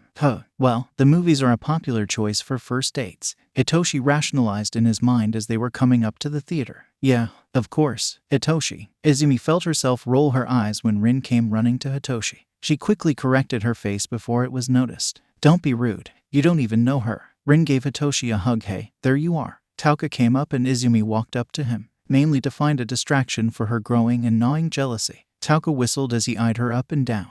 Wow, you look. Wow. His face turned slightly dopey and he scratched at the back of his head. Where was this in middle school? The silence was a little loud as Izumi just stared at him, unable to think of a proper response to him. 𝗏𝗏 clapped his hands. Regardless, are you ready for the movie? He started to usher her towards the theater. Any snacks you want are on me. Don't you worry about a thing, he loudly proclaimed. Oh no, I can't have any snacks, she quickly told him. I'm on a diet. I can't even have the popcorn because it's coated in butter and salt. So, I'll just have a water, she stated to him as they walked inside. A diet? What for? Fitness diet. I have to keep up my muscle mass. I'm only allowed certain things at certain times. Now, I can cheat, but I can't cheat every week. Maybe once a month, and I already cheated on my diet. So, just some ice water is perfectly fine. 8. You don't mind if I can get snacks, do you? Not at all. She shook her head as they came up to the concession booth. She could hear Rin behind them as Rin was leading Hitoshi towards the same area. Alright, just let me know now if you want something because I don't share food too well. Again, I'm fine. I won't take your food, 𝗏𝗏. She gave her head another shake as she felt her nose brow crease ever so slightly. Hitoshi, what snacks do you like? So we can share. No snacks for me. I'm on a firm diet, Hitoshi explained to her. Oh, good point. I have to keep to my diet as well. I know if my dance instructor learns I've gained weight she'll ream me out. Geez, a bunch of health nuts. 𝗏𝗏 shook his head as he ordered himself some popcorn and a box of chocolate candies. He then ordered a soda for himself and water for Izumi. So, with that, they got their tickets and started for the theater. Well, wouldn't you know it, guess who else followed them into the theater? Seriously, Izumi grumbled under her breath when Rin and Hitoshi walked with them. Hey, we should sit together, Rin suggested once they all walked into the darkened theater. No, both Izumi and Hitoshi barked, making them look at each other in surprise. Rin flinched back a little and made Izumi feel bad for how she reacted, but at the same time she didn't feel too bad about it. No, Izumi stated in a softer, more remorseful tone. This isn't a double date, maybe next time, but this is technically our first official date and I'm not sharing that. I'm sorry. Come on, 𝗏𝗏. She grabbed her date's hand and led him towards the back of the room up in the far corner. The two of them sat next to one another. Hitoshi and Rin sat in the center of the theater away from Izumi and 𝗏𝗏. Izumi sucked on her water while waiting for the show to start. Hey, are you okay? You seem a little tense, 𝗏𝗏 asked as he put his popcorn and candy on the chair next to him for safekeeping. It's not you. I've never done something like this before. Okay. She felt her brow crinkle as she gnawed on her stomach nervously. Yeah, I get it. I completely and totally get it. Just relax. Here, 𝗏𝗏 went to wrap an arm around her. Izumi felt tenser than before as he did this. Let's just enjoy the movie, yeah. 𝗏𝗏, yeah, I'm a victim of rape. Yeah, that's not how she wanted to come out and say that. No, she was going to save it for the end of the movie. But she was uncomfortable and honestly, it was just the first thing that came out of her mouth at that moment. 𝗏𝗏 looked down. He frowned as his face paled. For real, he whispered nervously. She nodded. He let go of her. I'm sorry. He kept his voice low and she sat up. No wonder you're nervous. I just wanted to let you know to give you an out, she explained as they both lowered their voices even more once the light started to dim. I know most victims are considered damaged goods, to most. This way if you don't want to date me after today, that's fine. Well, then, I don't know if this will make me stop. I mean, I still think you're cute and I really want to get to know you. I'll just have to do some research after today. That's all. Izumi felt touched. Honest to God she was. So ... why was she also disappointed? It started as jealousy. It turned into envy. And envy was a fickle thing. Envy can make people do things that they wouldn't normally do. It made Izumi do something she would never do. Now, growing up quirkless, Izumi has most definitely been envious before, but she's never acted on that envy. Never. This was different. This was a different kind of envy. This envy made Izumi bristle and caused her to do something reckless. It happened after the movie. The four of them exited out into the dark and chilly night. Izumi would be going back to UA with Hitoshi while Rin and 𝗏𝗏 would go their separate ways. Well, they stopped outside of the theater to say goodnight before leaving. So, 𝗏𝗏 rubbed at the back of his head. I had fun. You? Yeah ... it was fun. Izumi felt awkward as she grabbed at her arm while a small blush warmed her face up against the cold nighttime air. It was a funny movie. That's really the only compliment she could think of. As movies go, it was nice and she laughed a few times. Though, next time, if there is one, 𝐻𝐸𝐬 hoped maybe she could pick the next movie. 𝗀𝐽 leaned in suddenly and 𝐻𝐸𝐬 backed up knowing exactly where he was hoping to go. She then looked away from 𝗀𝐽 while fidgeting with her fingers. Oh right. Sorry, I guess I just wasn't. I didn't think. I'm sorry. He sighed and shoved his hands into his coat pocket. Just break it off. It's only going to get worse. That logical part of her brain told her in a stern voice, a voice almost akin to an angry mother. She steeled herself up and decided that this couldn't go on. 𝗀𝐽. 𝐻𝐸𝐬 looked back at him and she froze. She felt like Todoroki froze her in place. Behind 𝗀𝐽, but in clear view of 𝐻𝐸𝐬, Hitoshi and Rin were saying their goodbyes. Only, there wasn't much talking as they were kissing. This was where 𝐻𝐸𝐬 allowed her envy to take over. A move she knew she should have never allowed herself to do. But as stated, envy was a fickle emotion that will make people do things they would never normally do. Seeing Hitoshi kissing Rin put a spark inside of 𝐻𝐸𝐬 that burned her deep in her core. It's fine, she told 𝗀𝐽 firmly. Her emotions were wild and her mind was blank. 9. Don't one of the vestiges. Second, tried to stop her but it was too late. Her mind, what little there was at that moment, was made up. She kissed him, fully, on the lips. Her first kiss. She hated it. He did not. In fact, 𝗀𝐽 gave a soft "oh" in response before pulling her in. 𝐻𝐸𝐬 felt gross and disgusted with herself. So, before she could dig herself any deeper, she pulled away and turned from 𝗀𝐽. Good night, she quickly stated before he could speak up. Then she took off towards the train station. 𝐻𝐸𝐬 felt tears build behind her eyes while her mind and emotions started to unravel at the seams. Why did I do that? I wasn't ready. I knew I wasn't ready, but she felt confused, angry, and just all in all sick. She wanted to vomit up her dinner and was glad she didn't have any snacks during the movie because otherwise she definitely would have thrown that up. She made it to the train station and just sat on a nearby bench while waiting for the train to pull up. She silently put her knees up to her chest and wrapped her arms around them where she would bury her face into her knees. She felt someone sit next to her. She didn't even think about them. Well, if it's a face I never thought I'd see again. A familiar voice made 𝐻𝐸𝐬 look up in shock as it wasn't Hitoshi who sat next to her. 𝐴𝐾𝐚. She couldn't believe it when she looked at the familiar goat sitting next to her. 𝐴𝐾𝐚 grinned at her while waving. He was just as she remembered. An anthropomorphic goat with fur so black he could blend into the night and eyes so yellow that he could almost pass for 𝗑𝐬𝐬 if not for the sideways pupils. The one and only. Now, what are you doing here, little one? He inquired before taking off his coat and placing it over her shoulders. You're shivering, he commented. 𝐻𝐸𝐬 blinked some tears from her eyes before pulling 𝐴𝐾𝐚's coat closer to her. I could ask you the same question, she told him with a little sad smile. Decided to go back to stalking me. He snorted through his nose, sounding more goat-like by doing so. Please, you teenagers were running around like dumbasses in Kyoto. I had to make sure you didn't hurt anyone or yourselves. He laughed. But as for your question, no, I'm not stalking you. I'm here in Musutafu on business. Nothing you need to concern yourself with. I was on a date, she whispered sadly before looking down at her boots. I see. I must not have been good. He gave his head a shake. No, it was. Meh. She chewed on her cheek. I just did something I'm not proud of is all. Something I'll have to talk to my therapist about it. There, 𝐴𝐾𝐚 patted her back. Hey, I know I hardly know you, but when you started dating, did you ever date someone to try and get someone else out of your head, to hope that this person could replace them? 𝐴𝐾𝐚 finished and 𝐻𝐸𝐬 scrunched her nose up in disgust. Not replace sounds. She trailed off and shook her head. I don't know. I just know that I may not feel the spark that I was hoping to feel. Does that make sense? A shaky sigh left her mouth and she watched as her breath hung in the air. Well, while my love life is really none of your business, you seem like you need help. From someone who had to break up a lot of domestic fights when he was just a starting officer, 𝐴𝐾𝐚 pulled out a pack of cigarettes and smacked the top against his hand a few times. It would probably be best if you didn't date someone whom you feel no connection to.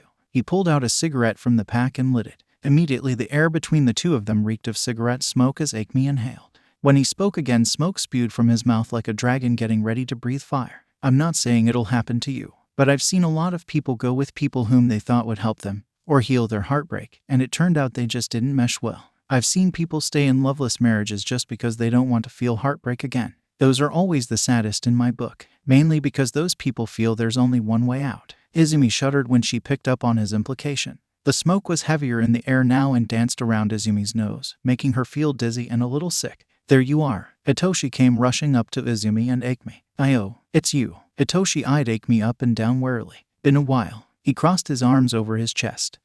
Yes, I remember you from Kyoto as well. How have you been? Hitoshi only pursed his lips to the side before crossing his arms over his chest. What are you doing here? Decided to follow us again. Izumi felt a tiny smile creep up on her mouth at that. No, like I told your friend here. I'm just in town on business. Speaking of which, 𝐴𝐾𝐬 looked at his watch. I should get going. Here. Izumi shed 𝐴𝐾𝐬's coat off of her shoulders. She instantly missed the warmth it provided. Thank you. You two take care. 𝐴𝐾𝐬 took his coat back and put it on over his own shoulders. He then turned and walked off. There would only be silence between Hitoshi and Izumi. Neither of them was able to look the other one in the eye. Even when boarding the train, there were open seats available and they sat next to each other. Only Izumi had her back turned to him while she sat sideways on the seat. It wasn't like before. They both hated it. When they returned to the dorms together, they just gave each other a passing glance before going to their respective rooms. Izumi. Hitoshi stopped before retreating. It made Izumi look at him. He looked like he wanted to say something. His brow creased in either frustration or annoyance before he steeled himself with a headshake.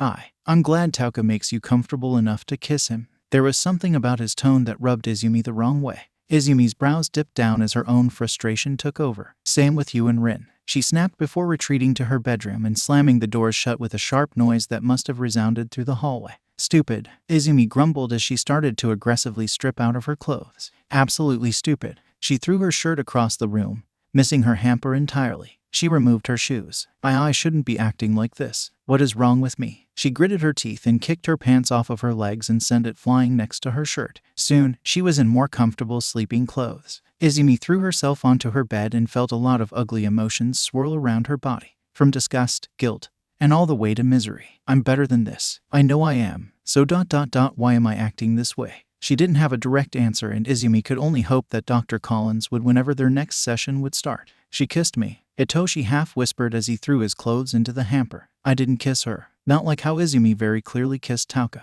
So what's she getting upset about? He slipped into an oversized shirt to sleep in. Why are girls so confusing, Zeus? He grumbled while picking his kitten up. Also, what was up with Rin? He couldn't really describe how Rin made him feel during their date. She would just do things that made him feel uncomfortable. She would constantly put her hand on his thigh despite him telling her to quit it multiple times. He even went as far as to grab her wrist and put her hand on her own lap. When he told her, quietly, that he wasn't comfortable with that, she just got a confused look on her face, which in turn made him feel confused. Then as he was just telling her goodbye, literally in the middle of his sentence, she grabbed him and kissed him. He had pushed her off in his shock, and then when he looked over he saw Izumi kissing 𝗀𝐽, which made Hitoshi feel something. He didn't know what he feeling, but he felt it and it kind of hurt, emotionally speaking of course. Hitoshi laid on his bed and placed Zeus on his chest. Zeus gave a weak mew while wiggling to get out of Hitoshi's grip. Hitoshi pulled his kitten up before picking Zeus up and hoisting the kitten so they were face to face. Zeus blinked as he and Hitoshi stared at one another, then with no warning Zeus used his paw to playfully bat at Hitoshi's face repeatedly.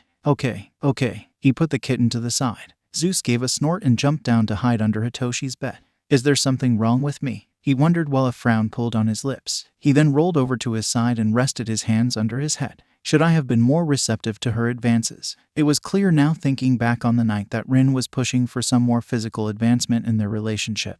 But it's their first official date, same as with Izumi. But Izumi seemed fine with kissing 𝗀𝐽. He felt his brows pinch together and his mouth stay in a frown. Swallowing hard and licking his lips, Hitoshi felt confused. He was confused by his actions, by his uneasy feeling whenever Rin would be touchy with him. Yet, if Izumi got that touchy with him, if she were the one who was touching his thigh the way Rin had, if Izumi would bat her eyelashes whenever they locked eyes in a somewhat seductive way, no. Don't think like that. She's my friend. My best friend. Hitoshi scrunched his nose up and gave his head a corrective shake. But the damage had been done. Hitoshi knew that if Izumi had been flirty and touchy, he'd be more receptive and willing toward her advances. But it's different with Rin. He didn't understand. Both girls were beautiful, so by his logic he should like Rin as much as Izumi. But Rin isn't Izumi. Rin's a stranger. But guys are supposed to be more into sexual advances like with what Rin was giving me. So, I think I need to talk to someone about this. You want to do what? It was way too early for this. 𝗀𝐽 groaned while rubbing at his forehead. It was only 7 in the morning and he already wanted to crawl into his sleeping bag and never wanted to come out. Have an American-style prom instead of a school festival this year. Nezu chirped eagerly. Yeah, that's what I thought you said. 𝗀𝐽 sucked in a slow breath before bringing his coffee up to drink. The coffee was scolding and helped clear his mind for just a moment. Okay. He put the coffee down once he swallowed. Why? A couple of the other teachers mumbled around the table. Some for and some against, but all curious. Well, I was thinking about it. Well, we do a festival every year, and yes, every year it's different depending on your classes. This year I wanted to do something different. I'm sure the students would want to do something different as well. Not only that, this way they don't have to really stop their studies or their internships to think of a festival idea. 𝐻𝐸 gave a happy smile. Toshinori hummed while thinking about it. He tipped his head before giving a so-so motion. I can see where you're coming from, but in America, most proms are just for seniors, hence the whole king and queen thing, as it's their last year. If we do a prom, wouldn't be excluding the first and second years. Pish posh. We can include all years, not just the third years. We can even downgrade the king and queen depending on the years. For example, first years can be duke and duchess, the second years can be prince and princess, and the third years can be the king and queen. Of course, titles can change on the couple that wins. For example, a same-sex couple in their first year win, then it will be duchess and duchess, or Dutch and Dutch. 𝐻𝐸 spoke up next once 𝐻𝐸 was done. I like the idea. Not only is 𝐻𝐸 right, but it'll put a lot of stress off of the students. However, I'm concerned about putting the whole student body together. I already thought of that. That's what I've been thinking about last week. 𝐻𝐸 grinned at 𝐻𝐸. I thought about it. We can use one of the fake cities to put all the students, and each year will have its own building to host their prom. Most American proms are hosted in hotels. But we can do one better. We could make a club. 𝐻𝐸 was fast as he excitedly cut 𝐻𝐸 off. Obviously a safe-for-work club, but a club for each year. We could gut 3 hotels out. Yes, 𝐻𝐸. Exactly what I was thinking. 𝐻𝐸 made a motion with his palm to calm 𝐻𝐸 down before he accidentally used his quirk on those around them in his excitement. Ooh, I'm loving this idea. Think of the romance. The awkward teens finally getting the courage to ask their love out. 𝐴 squealed with delight at the mere idea of it all. She even happily kicked her legs while grinning dumbly.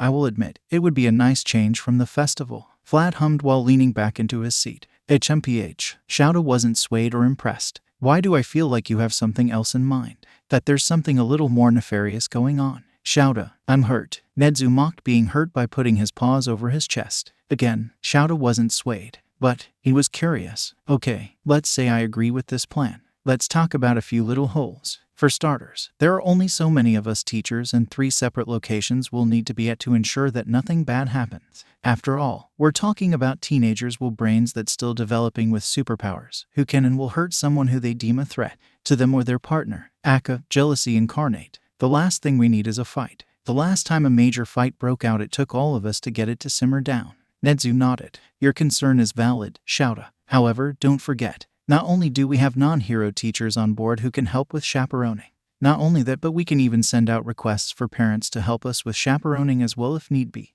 But we'll be sure to have 3 heroes per prom. Naturally, you and Vlad can stay with your class while 13 and Snipe will stay with their first years. You put thought into this. 𝐲𝐸 crossed his arms over his chest. You have an answer for everything. As I said, I've been planning it for a week now. So, are we all aboard? It was basically unanimous across the board. The teachers liked the idea. And though 𝐲𝐸 had his reservations, he couldn't help but be curious about how this could turn out for his hell class. And when 𝐻𝐸 would announce the prom over the intercom that afternoon, 𝐲𝐸 noticed how everyone burst into excitement and whoops at the idea of being able to dress up pretty and dance with their prospective partners. Everyone except for 2. 𝐼𝐸 just laid her head down on her desk while Hitoshi scowled and crossed his arms over his chest. How interesting. The only 2 with partners, and they don't look excited at all. The next couple of days were filled with the whole school going to great lengths to invite their partners or crushes to the prom, despite the fact that prom was still 2 months away, starting a week before Christmas. Still, 𝐼𝐸 saw every reaction in only 2 days. She's seen elated excitement and crushing rejection. She's seen people get happy while others would turn away and cry.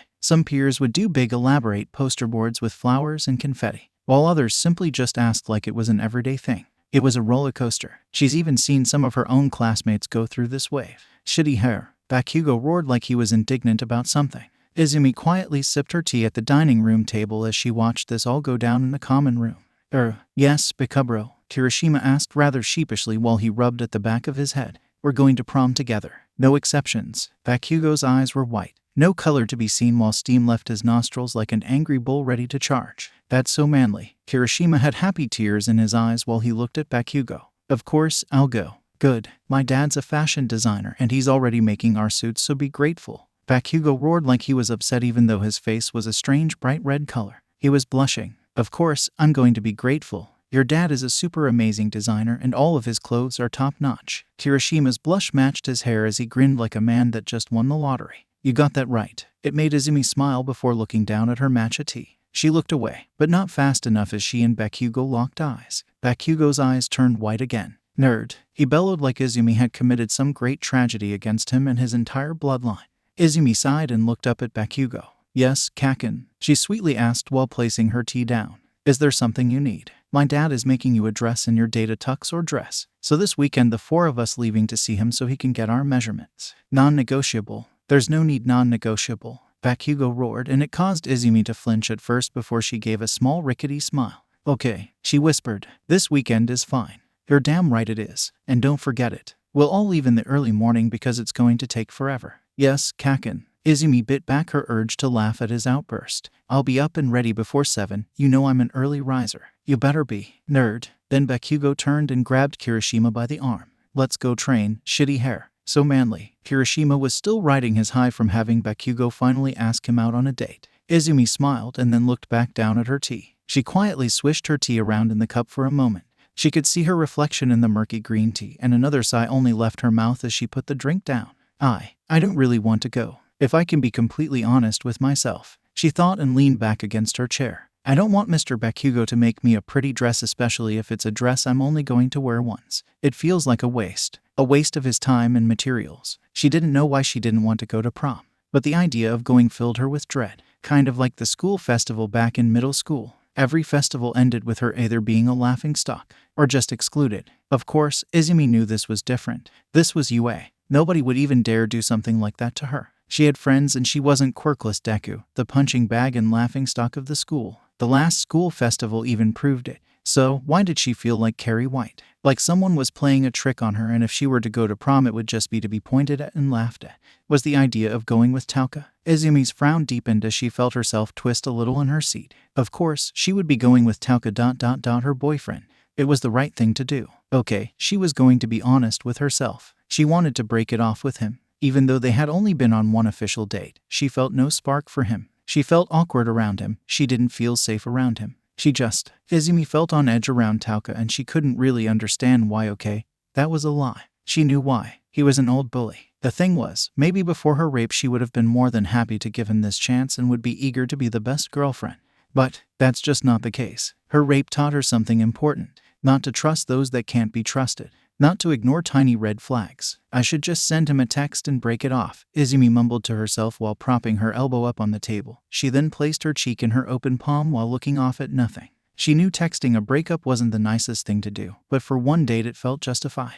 All she felt was a strange sense of misery whenever she was with 𝗏𝐽. With one hand she pulled her phone out and looked at it. She just stared at her lock screen until it would go dark after a few seconds. Then she would turn her lock screen on again and just stare blankly at it some more. 𝐬𝐬 stared at the picture she had set for her lock screen. It was a picture of her, Akami, Hitoshi, and Tomi before the attack Ren Shinsu declared on all of them. They were all a bunch of dorks when they took this picture. Akami had his tongue out and eyes closed. Tomi was flashing 2 peace signs with her hands while also sticking her tongue out. 𝐬𝐬 and Hitoshi worked as a unit for their poses. 𝐬𝐬 had her arms hooked into Hitoshi's so the elbows locked them together. Hitoshi was on her back with his legs in the air while she held him with ease. His head was upside down, resting against her shoulder. They both also had their tongues out. She remembered having to ask the poor confused nurse to snap their photo. The woman was impressed that 𝐬𝐬 could hold up all of Hitoshi. 𝐬𝐬 smiled at the photo. She wondered when she would be able to see Akami or Tomi again. Akami was doing better in the facility. After having to fight for his life against Ren Shinsu, it helped change something in him. I'm going to be an animator, Akami boldly told 𝐬𝐬 over the phone the last time they spoke to one another. I've always wanted to be one and I feel like it's something I don't need a quirk to do. She encouraged him to go for it, to study and do what he needed to do in order to achieve his dream. She knew he could do it and she had full faith in him. Tomi was doing better, despite having lost her hearing. She was slowly adjusting to life without her quirk and was taking up JSL. She explained how she wanted to learn JSL just so when, and if, she got hearing aids she would be fully prepared if they died or something happened. 𝐬𝐬 wondered to herself if Tomi would get her super hearing back if she were to get hearing aids. But she would never ask Tomi that in fear that Tomi would reject hearing aids altogether. Focus, 𝐬𝐬. You grabbed your phone to break it off with 𝗏𝐽, remember? She scolded herself while looking back at the black screen of her phone. 𝐬𝐬 stared at her reflection for several long moments. She then saw someone else move into her black phone screen. Hitoshi stuck his tongue out at his own reflection, which made 𝐬𝐬 give him a smile and turn around to look at him. Good afternoon. I presume you've just woken up from an after-school nap? She inquired. It's a beautiful Wednesday.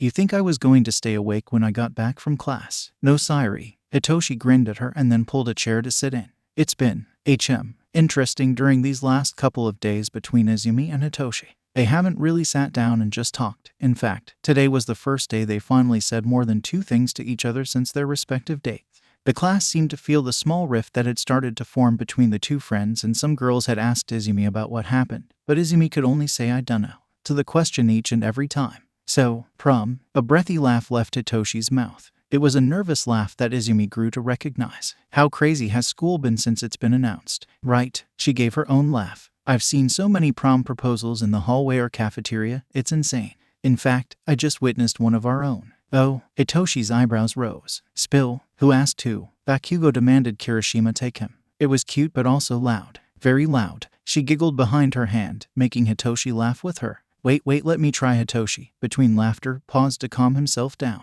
Once composed, he cleared his throat and then spoke in the best Bakugo-esque voice he could muster. Shitty hair. You're taking me to prom. No backing out. He roared while even making the hand gesture Bakugo would use to pop off small explosions. A loud snorting laugh left Izumi's throat and she threw her hands over her mouth to stifle the laughter down. She had to turn away from her friend as she chortled loudly. She continued to giggle. That was pretty good, she admitted to him. Hitoshi smiled at her and rubbed the back of his head. As well as spot on. Yeah, Bakugo is pretty easy to figure out when it comes to his lack of emotions. That boy only knows 2. Angry and angry. Once again Izumi smiled and gave a chortle at Hitoshi. Yeah, that's pretty spot on. His dad is making clothes for him and Kirishima as well as. Izumi trailed off as she realized that she didn't have a date as she wasn't planning on staying with Tauka. You want a free tux for prom? She asked, rather bored, and Hitoshi's eyebrow rose. Bakugo's father is a fashion designer. He makes clothes. It's how he and Auntie Mitsuki met. She models his clothing. Like I said, he offered to make me a dress and a tux for my date, and I'd rather the tux go to a friend, she told Hitoshi. Not to your actual boyfriend. Bah. Izumi slapped the air dismissively. I don't even think I'm going to ask him if I'll be honest with you. Hitoshi gave her a warm smile as he rested his head on his wrist. Yeah, I get that. I've been thinking about it. I don't think I'm asking Rin to join me, he whispered. I don't even think I'm going to tell her about it in case she asks. Same. Both of them just smiled at one another. It was like a secret that only they knew and neither was going to tell. So, Izumi smiled again. You want a tux? I would love one, kitten. The weekend came fairly quickly, and on Saturday morning at 7 a.m. the 4 of them were up and making coffee. Izumi wasn't initially surprised to see Momo and Ida also up and about. They were all early birds, save for Hitoshi, who was falling asleep at the table. Good morning. Izumi smiled at her friends as she started to pour 2 mugs of coffee. One for her and one for Hitoshi. There's plenty of coffee you want, she offered. Oh, thank you. Momo walked up to the coffee pot and started to pour herself some coffee. So, I take it Bakugo requested you to do this as well? Momo inquired in a soft and sleepy tone. Oh, you're also getting a dress. Ida is getting a suit, I'm getting a dress. Oh, are you 2 going to prom together? Izumi looked at Ida and Momo both. Ida's cheeks were dusted with a light pink as he looked away from Izumi. Momo's face also turned a pretty shade of pink before she cleared her throat and tried to control her blush. Yes, Ida asked me yesterday while we were studying. Isn't that right, Ida? Ida turned quickly and started to chop his arm up and down. Yes, it is our duty as class representative and vice representative to always be together so we can keep a closer eye on the class during prom. Izumi felt her mouth uptick into a smile. Of course, Ida, I completely understand. Go good. Ida's face was still pink in color as he finished chopping his arm robotically at her. Wait, Momo grabbed Izumi's hands, her coffee abandoned on the counter for the time being. I see, Hitoshi. Are you 2 going to prom? She looked so elated as she whispered happily, and Izumi bit at her own lip before shaking her head. No, I just asked him to be my partner for this. Kaken said it was non-negotiable, and I don't think I'm taking Tauka to this, so I figured Hitoshi would like the free suit. Izumi whispered to Momo. Oh, I see. Are you going to break up with Tauka? Izumi felt herself make a face. I don't know. I wanted. The kitchen door opened and Izumi clammed up. She would relax only seconds later when Ochako, who was looking rather sleepy, came stumbling in the kitchen. Coffee, she whined while walking up and resting her head on Izumi's shoulder. It's too early. Suck it up, pink cheeks. You're getting a free dress. Be grateful, came Bakugo's roar from the dining room. Yeah, I'm grateful, Ochako whispered. A prom dress would have been too expensive. She then walked over to the coffee pot and started to pour herself a mug, following by taking the last of the coffee to pour into another mug. Izumi slid up to her friend. Who are you going with? Now Ida slid up next to Izumi and stared at Ochako expectantly. 𝐴𝐻𝐻𝐿's face turned a familiar shade of pink. 𝐴𝐻𝐻𝐿. She gave a haughty laugh at them while smirking like she won the lottery. Jealous? 𝐲𝐴𝐬 felt a warm smile on her face as she gently patted 𝐴𝐻𝐻𝐿's hair. You two are going to be the cutest ones in the room. 𝐴𝐻𝐻𝐿 blushed and placed both of her hands on her rosy cheeks. Stop, you're making me blush, she squealed. This is my first time with someone of the same gender. As she continued to grow redder and redder by the second. I'm both nervous and excited, she boldly exclaimed. 𝐲𝐴𝐬 and 𝗱𝗚 both patted 𝐴𝐻𝐻𝐿's shoulders in support. Don't worry, you got this, 𝐴𝐻𝐻𝐿. Mina is perfect for you. 𝐲𝐴𝐬 encouraged her and 𝐴𝐻𝐻𝐿 beamed proudly. Before she turned mischievous, I couldn't help but see Hitoshi trying to sleep at the table. Oh shit, Hitoshi. Hang on, I got your coffee. 𝐲𝐴𝐬 grabbed the 2 coffees off of the counter and sprinted into the next room where her friend had his head down the table looking longingly at the kitchen door. 𝐲𝐴𝐬 could hear 𝐴𝐻𝐻𝐿 and Momo talking in soft voices in the kitchen. Hitoshi sleepily grinned at her. I thought you forgot about me. He lifted his head up when she approached with the coffee. Thank you. I assumed you probably didn't sleep well last night, she inquired as they sat next to one another. It was a nice moment between them that made her feel comfortable. She was always comfortable around Hitoshi despite their odd tension these last few days. Hey, it would have been fine if Zeus wasn't running around like a crackhead at 2 in the morning. I need to get him some cat toys. 𝐲𝐴𝐬 gave him a weak and sympathetic smile to Hitoshi. She then sipped at her hot coffee while Hitoshi did the same. Thank you. Hitoshi cleared his throat. For taking me, that is. You could have chosen anybody else and you chose me. He took another cautious sip of his hot coffee. So, thank you. Of course, you're my best friend. Why wouldn't I take you? Another sip of her coffee and the bitter taste of it was starting to help her wake up just a little more. I'm sorry if I've been distant lately. Hitoshi ducked his head almost shamefully down while he looked at his reflection in his coffee. Hey, it goes both ways. I know I've been distant as well, she admitted, maybe even a tad snappy, and I apologize as well. They both gave warm smiles while they waited for everyone else to get ready. It wouldn't be much longer and soon they were all in the dining room. Is everyone here? 𝐴𝐻𝐻𝐿 had inquired, a more quelled tone than what he had been in the last few days. He made a quick and silent head count and then nodded satisfied. Good, we're going to take a train to my house. We all stick together, he yelled. I don't care if you all have to hold hands. Stick together. I already have Mr. Aizawa on my ass for taking so many of you out. The only reason he agreed with this is because Mina is coming along. Hitoshi leaned in next to 𝐲𝐴𝐬. It really says something when out of all 8 of us he only trusts Mina. No offense. He nodded towards Mina. Mina beamed at him playfully before poking her tongue out. Heh, none taken. 𝐲𝐴𝐬 snorted and the others gave soft awkward laughs. It tracks. You, me, 𝐻𝐻𝐿, and 𝐻𝐻𝐿 lied to him to go to Kyoto, and me, 𝐴𝐴, Kirishima and Momo went to go and rescue 𝐻𝐻𝐿 when he was kidnapped by the villains. Literally, Mina is the only one in our group not to break his trust in one way or another. The more you know. Hitoshi hummed. Yeah, she's the only trusted one. 𝐴𝐻𝐻𝐿 continued to yell like he was having an argument. Regardless, I don't Mr. Aizawa on my ass if one of you losers get hurt and separated. I'm only going to say it one more time, stay together. Off they would go, and yes, when the time came to board the train they all did, in fact, have to hold hands like preschoolers under 𝐵A𝐻𝐻𝐿's orders because I'm not taking chances with you fuckers. Hold hands. They got some seriously confused looks from other train goers. A flock of high school kids all held hands like they were getting ready to do a seance. Hitoshi looked down at 𝐲𝐴𝐬 while they held hands together. For him, it felt nice in that moment. Shame he also had to share this moment with 𝐴𝐴, but he'll take what he can get. Hitoshi had to say. He didn't know what he expected when after the train ride, while they were walking down the sidewalk to 𝐵A𝐻𝐻𝐿's home. He didn't expect such a big and beautiful home. A low whistle left Mina's mouth as she and everyone else looked at the house. I had no idea you lived in such a nice home, Mina happily exclaimed while she looked at 𝐵A𝐻𝐻𝐿. Yeah. 𝐵A𝐻𝐻𝐿 rolled his eyes. It's not that great. If your attitude is anything to go by, I would have thought you lived in a dumpster. Hitoshi just couldn't help himself as a smug grin etched across his face at 𝐵A𝐻𝐻𝐿's enraged attitude.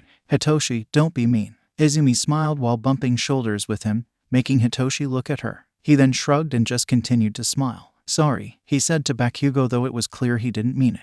Before any more could be said, the front door to the home opened. Katsuki, Mitsuki hollered so loudly that her voice echoed around the whole area. Stop dragging you ass. I want to see your boyfriend. 𝐵A𝐻𝐻𝐿's face went from pink to an intense shade of red in only milliseconds. Shut it, you hag. Who are you calling a hag? Well, that started a whole wave of screaming between 𝐵A𝐻𝐻𝐿 and his mother. It made Hitoshi feel awkward as the two of them started yelling, with 𝐵A𝐻𝐻𝐿 daring to get into his mother's face as they got up to the house. When Mrs. 𝐵A𝐻𝐻𝐿 started violently smacking him is when the others also felt awkward. Well, everyone except for 𝐬𝐬. 𝐬𝐬 walked between the two calmly and warmly wrapped her arms around Mrs. 𝗵𝗃𝗪 like Mrs. 𝗵𝗃𝗪 wasn't now trying to strangle her son.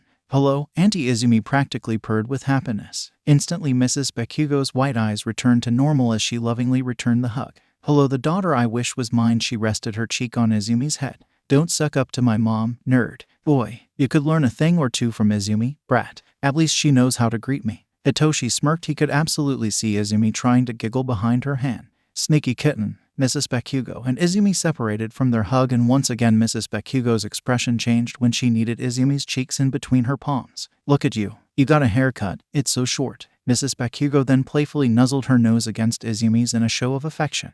Eventually, the two would break apart when Mr. 𝗵𝗃𝗪 poked his head through the door. Katsuki, 𝐬𝐬. The man rushed over and wrapped both children into a dual hug. I've missed you both. Mrs. 𝗵𝗃𝗪 scanned out at the crowd. Ah, you must be Kirishima. Look at you, so tall and handsome. Spot on. She walked up to the red-haired boy, who was doing his best to match his hair to his face. She gently reached up and pinched at his cheeks. Oh yeah, I see why my boy would like someone like you.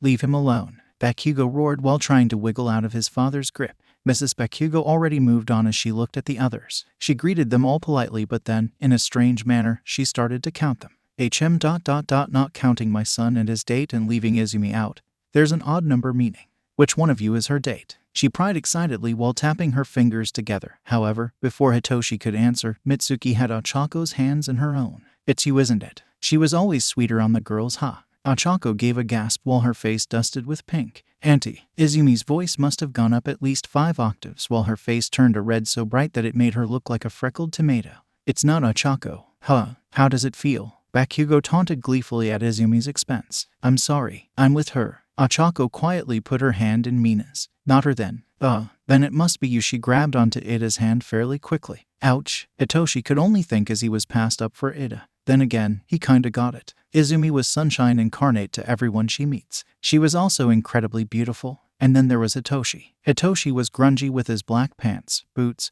and band tees and hoodie. No, he didn't think to wear his semi-clean cat hoodie for this. No, he had went with his worn and threadbare hoodie that was tearing apart at the seams. His eyes always had bags under them, and his hair was almost always messy and unkempt. So, it was no shocker that Mrs. 𝗵𝗃𝗪 would think someone like someone clean-cut and proper would be 𝐬𝐬's date to the prom. Then again, technically, Hitoshi wasn't 𝐬𝐬's date. He entrained the idea. No, Ida's face went red for a second as he wildly chopped his free hand.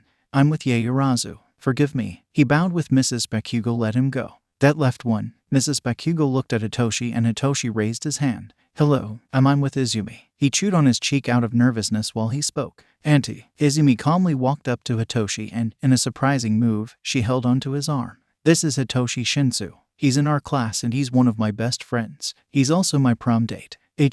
Well, it's nice to meet you. Mitsuki bowed to Hitoshi and he returned it. The pleasure is mine. Well, I shouldn't be holding you guys up for too long. It's going to take a while. First we have to get your measurements and then we'll talk designs. Come on in. 𝗵𝗃𝗪 Masaru was personally taking their measurements one by one. While each person was getting measured in his personal workshop room, the rest chilled out in the living room. Hitoshi had left the living room to go and get a drink from the fridge when he ran into Mrs. 𝗵𝗃𝗪. Hello, dear, did you need something? She politely asked him. Just a water, if that's okay. Of course it's okay. Any friend of 𝐬𝐬's is a friend of mine. Mrs. 𝗵𝗃𝗪 turned and grabbed a water bottle for Hitoshi. He gratefully took it. Thank you. While Hitoshi uncapped the water and took a swig, she spoke again in a much softer tone than before. A tone that told Hitoshi she didn't want to hurt. How is she? Hitoshi looked at Mrs. 𝗵𝗃𝗪 with a raised eyebrow and lowered the bottle. 𝐬𝐬 was what he asked once he swallowed. She nodded. Yeah, how is she? Or, how has she been since her rape? He finished in a much quieter tone. A nod from the woman told Hitoshi that he was right. Her face went through a range of emotions, like she couldn't decide on being sad or angry. Her brow leveled in a silent fury in the end. I wasn't sure if you knew or not, but yeah, she's doing much better. Yeah, I could see it in her body language anyways. Though, I'm ashamed to admit I never seen her after her rape happened. I was just a bystander. It was rocky, from what I personally know. She still has her ups and downs. Sometimes she'll come to me in the middle of the night after a particularly bad nightmare. Wow, I knew she had to have trusted you. I mean, she was hanging off of you earlier, but she really trusts you. From what 𝑘𝐻 told me, she had a hard time trusting men after her attack. Yeah, I can attest to that. She would always flinch or shy away from her classmates, but now she's getting better. Not perfect, but much better. Ms. Bakugo had a smile on her face. I'm glad. When we learned about the rape, Masaru was so upset. I thought he was going to kill Fujiwara himself. Hell, we almost did, but then 𝗀 took matters into her own hands. Yeah, I know. Izumi was so upset over it. He gave his head a shake. It's over now, and Fujiwara, somehow, survived an attack from 2 enraged Midoriya women. He shouldn't have. Izumi should have stomped on the fucker's head. I was told that you were the one who stopped her from killing him. Is that right? Hitoshi swallowed some more water to help his drying throat. I couldn't let her destroy everything she's worked so hard on. He wasn't worth it. I'm curious. What would have happened if she had killed the bastard? Well, while Yue could claim self-defensive on her behalf, a killing, be it manslaughter or homicide, doesn't look good for an up-and-coming hero. If she sold have killed him and Yue helped her by claiming self-defense, I'm positive she would have been kicked out of the hero course and put into Gen N. If Yue couldn't claim self-defensive and because she used her quirk, she would have been sent to jail for manslaughter, homicide, and put on quirk suppressants permanently. Mrs. Bakugo stayed quiet for a few seconds once Hitoshi finished. Wow, you know all of that? Yeah. He chewed on his cheek again. I do. Let's just say my upbringing wasn't pleasant. He wanted to leave it at that and she allowed it with a nod. Very well. Her posture relaxed. Then, I'm glad you were there to stop her. As much as I want the bastard dead. Of course, that girl didn't do a damn thing to anybody and the world just keeps knocking her down time and time again. I don't know how she does it, personally. How she's always still smiling, that signature smile of hers. Yeah, I'm with you on that one. Hitoshi wiped the condensation off of the water bottle with his thumb while a smile started to form. She's amazing. A weak sigh flew from his mouth as he smiled. She's beautiful, and one of the most selfless people I've known, and I was a dick to her when we first met. You have nothing on all Katsuki. Trust me. They met when he pushed down the slide. They were 2 and a friendship was weirdly born. Hitoshi snorted. That sounds about right. I will say this. It looks like Ms. Izumi's luck is starting to turn around. Hitoshi and Mitsuki locked eyes. Curiously, he tilted his head. Why do you say that, ma'am? Because she has you as a boyfriend. His smile faltered while he slowly lowered his gaze to the ground. Oh, he didn't have the heart to correct her. I'm going to touch you. Go for it. Masaru gently pulled the measure around Izumi's bust. How are you doing? He inquired once he got the numbers he was looking for. He then moved the measure to around her waist. Fine, she chirped. You look good. He gave her a smile before typing in the number for her waist. Then he moved up to across her shoulders. Oh, thank you. Yeah, it's been up and down, but I've been doing better these last few months. I'm glad. I was honestly worried for you, my dear, when I heard about what happened.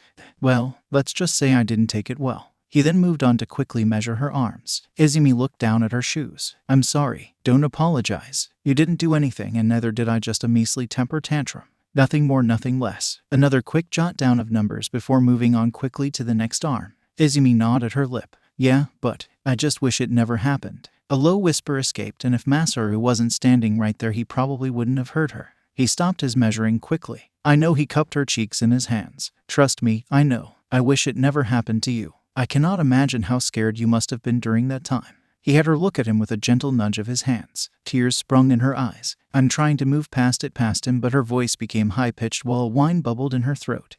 There are times her lip wobbled while trying to hold her tears back as much as she could. There.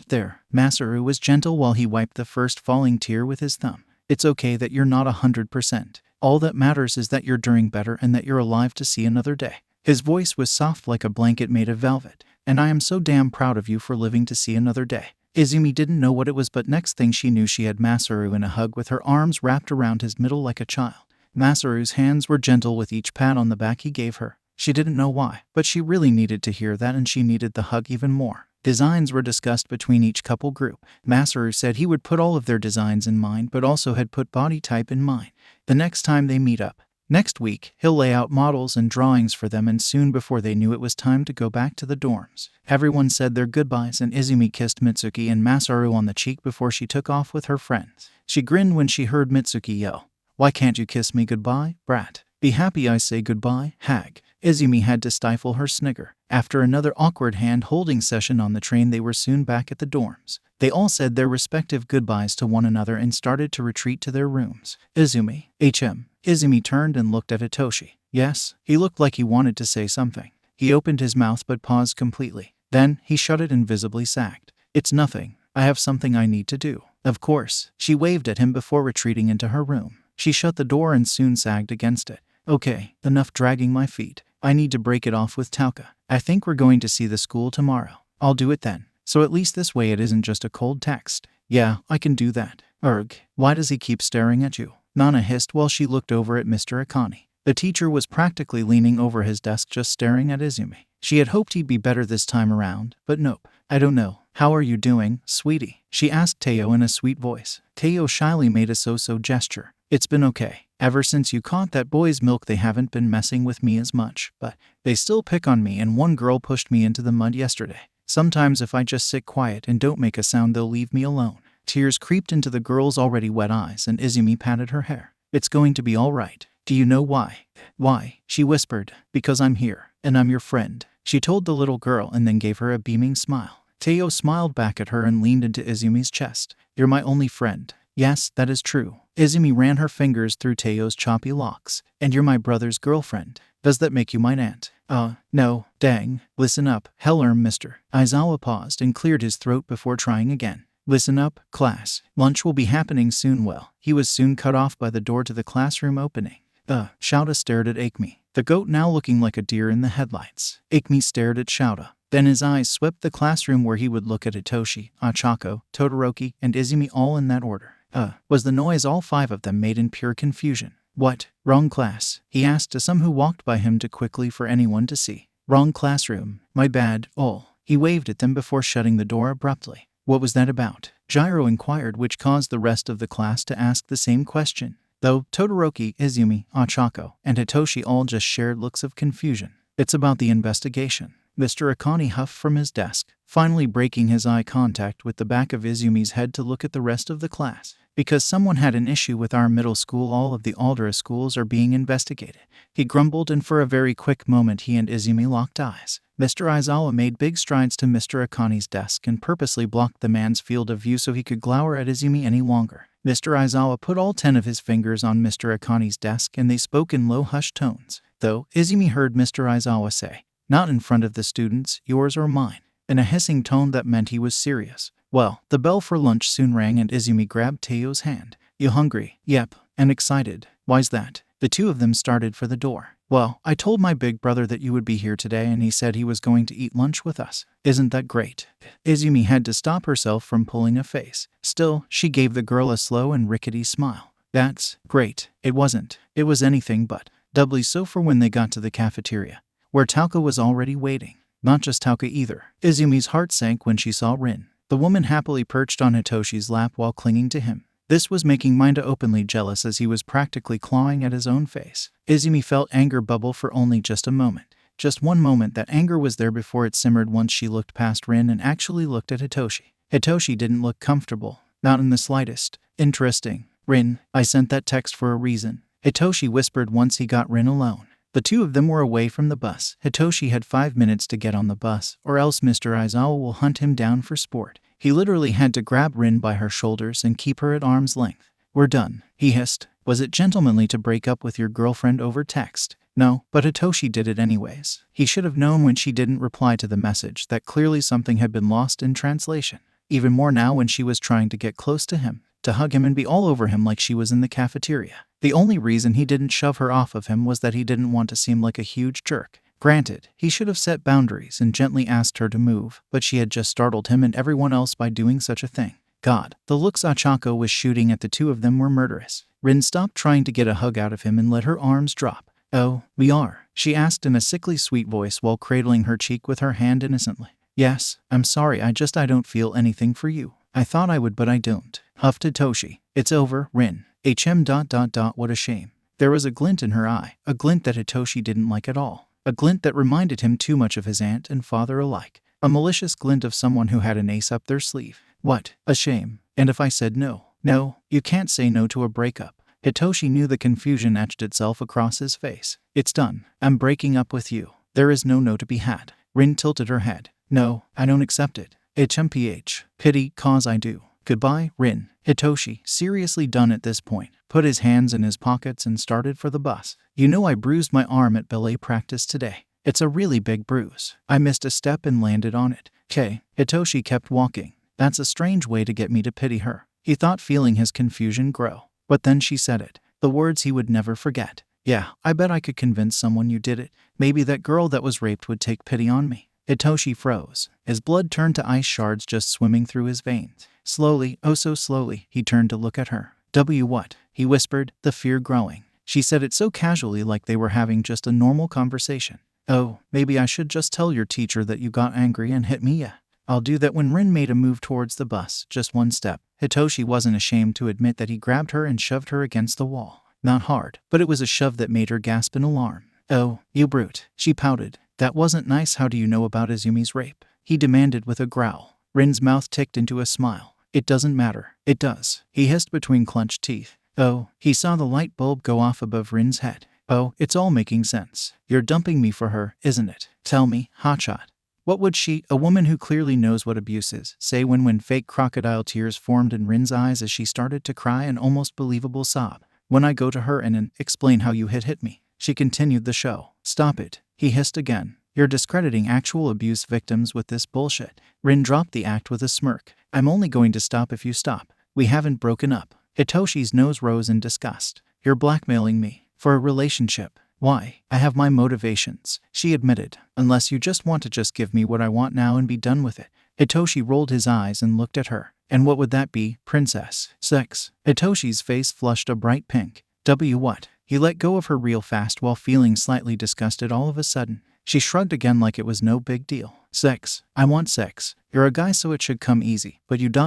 man, you've been weird. Most men fawn over me and love it when I give them even a sliver of the attention I've been giving you. But you, she threw her arms up. And no, he sneered at her before backing away. No, it's not. I don't have to give you anything. I don't owe you a damn thing, and it's fucked up for you to expect that from me. No, it's not. You're a guy. I'd ask if you're gay at this point, but I know that's not true, seeing how much you clearly care for that other girl. Why are you doing this? He finally asked. There has to be a reason for this. There just had to be. But Rin wasn't cracking. I don't have to tell you a thing, 𝗂𝐽. Just know that I'm doing this for me and my benefits, and no, I'm not trying to baby trap you with anything, and I don't have an STD. I'm clean, I have condoms, and I'm on the pill. So, this shouldn't be as big as a deal as you're making it out to be. Rin suddenly clammed up and her mood shifted as she grabbed Hitoshi by the arm, making him want nothing more than to push her off of him. Hello, Mr. Aizawa. She beamed while holding onto Hitoshi's arm. Her tone changed to a more bubbly tone, the one Hitoshi had grown used to. She then turned to Hitoshi so he was looking at his bored teacher. Have I been keeping him from you?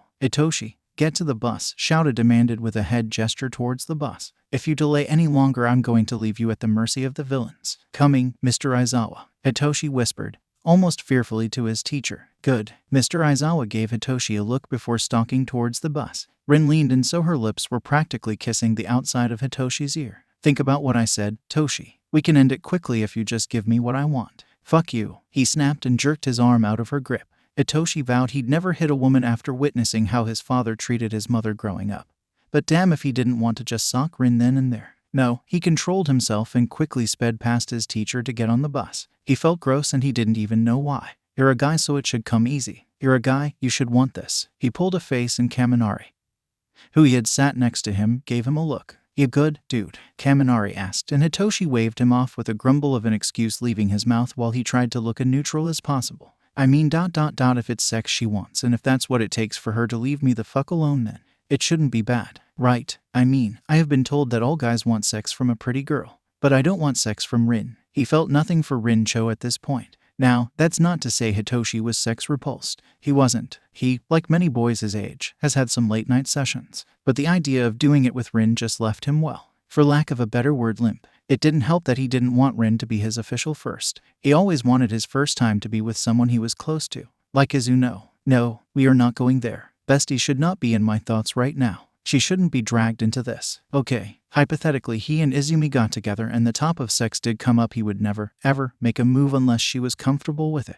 He knew that a long discussion on what was okay and what wasn't would have to be had, and he was okay with that. In fact, if Rin hadn't been trying to force him into something he wasn't ready for, he'd be more likely to have the same discussion with her as well. Hitoshi slumped and rested his head against his knees. I don't know. I don't want to have sex with her, but if I don't give her what she wants, she's going to start accusing me of abuse. It doesn't help that my family, bar my mother, is full of abusers. Hitoshi tensed for a moment when he felt a hand rest gently on his shoulder. He recognized the touch instantly as Izumi's. The girl always knew when he was stressed. He would have leaned into the touch if it weren't for the fact that she was in the seat behind him. It was just a simple touch to the shoulder, and he felt his tension melt just a little. He sat up and then turned to look at him. She smiled and he gave a small smile in return, but his smile quickly fell as a thought hit him. "Sue, yes, did you tell Tauka about your rape?" Her smile dropped. "Why?" she asked in a soft voice. The way her mouth twisted into a frown just didn't sit well with Hitoshi, and he shook his head.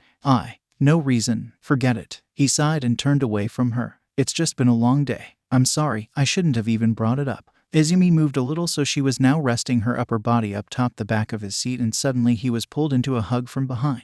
He leaned into this and she buried her face into his neck, practically leaning off of her own seat to do so. "Do I need to move?" Kaminari asked with a laugh. "I feel like I'm interrupting." "Nah, you're good." Izumi smiled before letting go of Hitoshi. He just looked like he needed a hug. "I did." Kaminari pouted. "What if I wanted a hug?" He never even got to finish as Izumi obliged and hugged Kaminari from behind the same way she had done with Hitoshi and buried her face into the side of Kaminari's neck. Kaminari laughed at this. A lazy smile stretched across his face and he leaned into his seat. He just wanted to lay down for a little 5 or 6 hour nap. Shame the bus ride was only 30 minutes. Knock, knock. Izumi lightly rasped on Present Mike's open classroom door. Her hero costume was now stripped and put away as she wore the school uniform.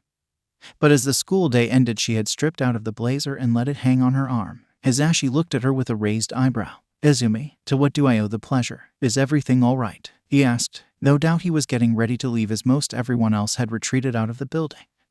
You told me to come to you if I had a problem." Hisashi perked a little at this. "Yes? What's the problem?" "Well, I didn't know who else to go to because let's be honest here. I have no idea what the hell I'm doing and I need a perspective from a guy." Hisashi gave Izumi a little look of surprise and bewilderment. Okay, sure you don't want to go to 𝐲𝐸 you know what. Scratch that. That old man's advice wouldn't be very helpful, but don't you want to go to your classmates?" Izumi shook her head. "I don't feel like they'd be helpful in this situation," she admitted. "I need someone with experience under their belt. I also feel like I need an adult because I'm lost." Hisashi tensed at those final words. He then sat on his desk. "Okay, fire away." "Hello." Hitoshi gently knocked on Midnight's classroom door. She, like most teachers, was finishing up for the day and getting ready to leave. Hitoshi loosened his tie because at this point it was feeling like it was choking him. He was so confused and, well, he needed help. "Hitoshi." Midnight smiled at him. "What can I do for my favorite nephew?" A huff left Hitoshi's mouth. "Please, I'm not your nephew."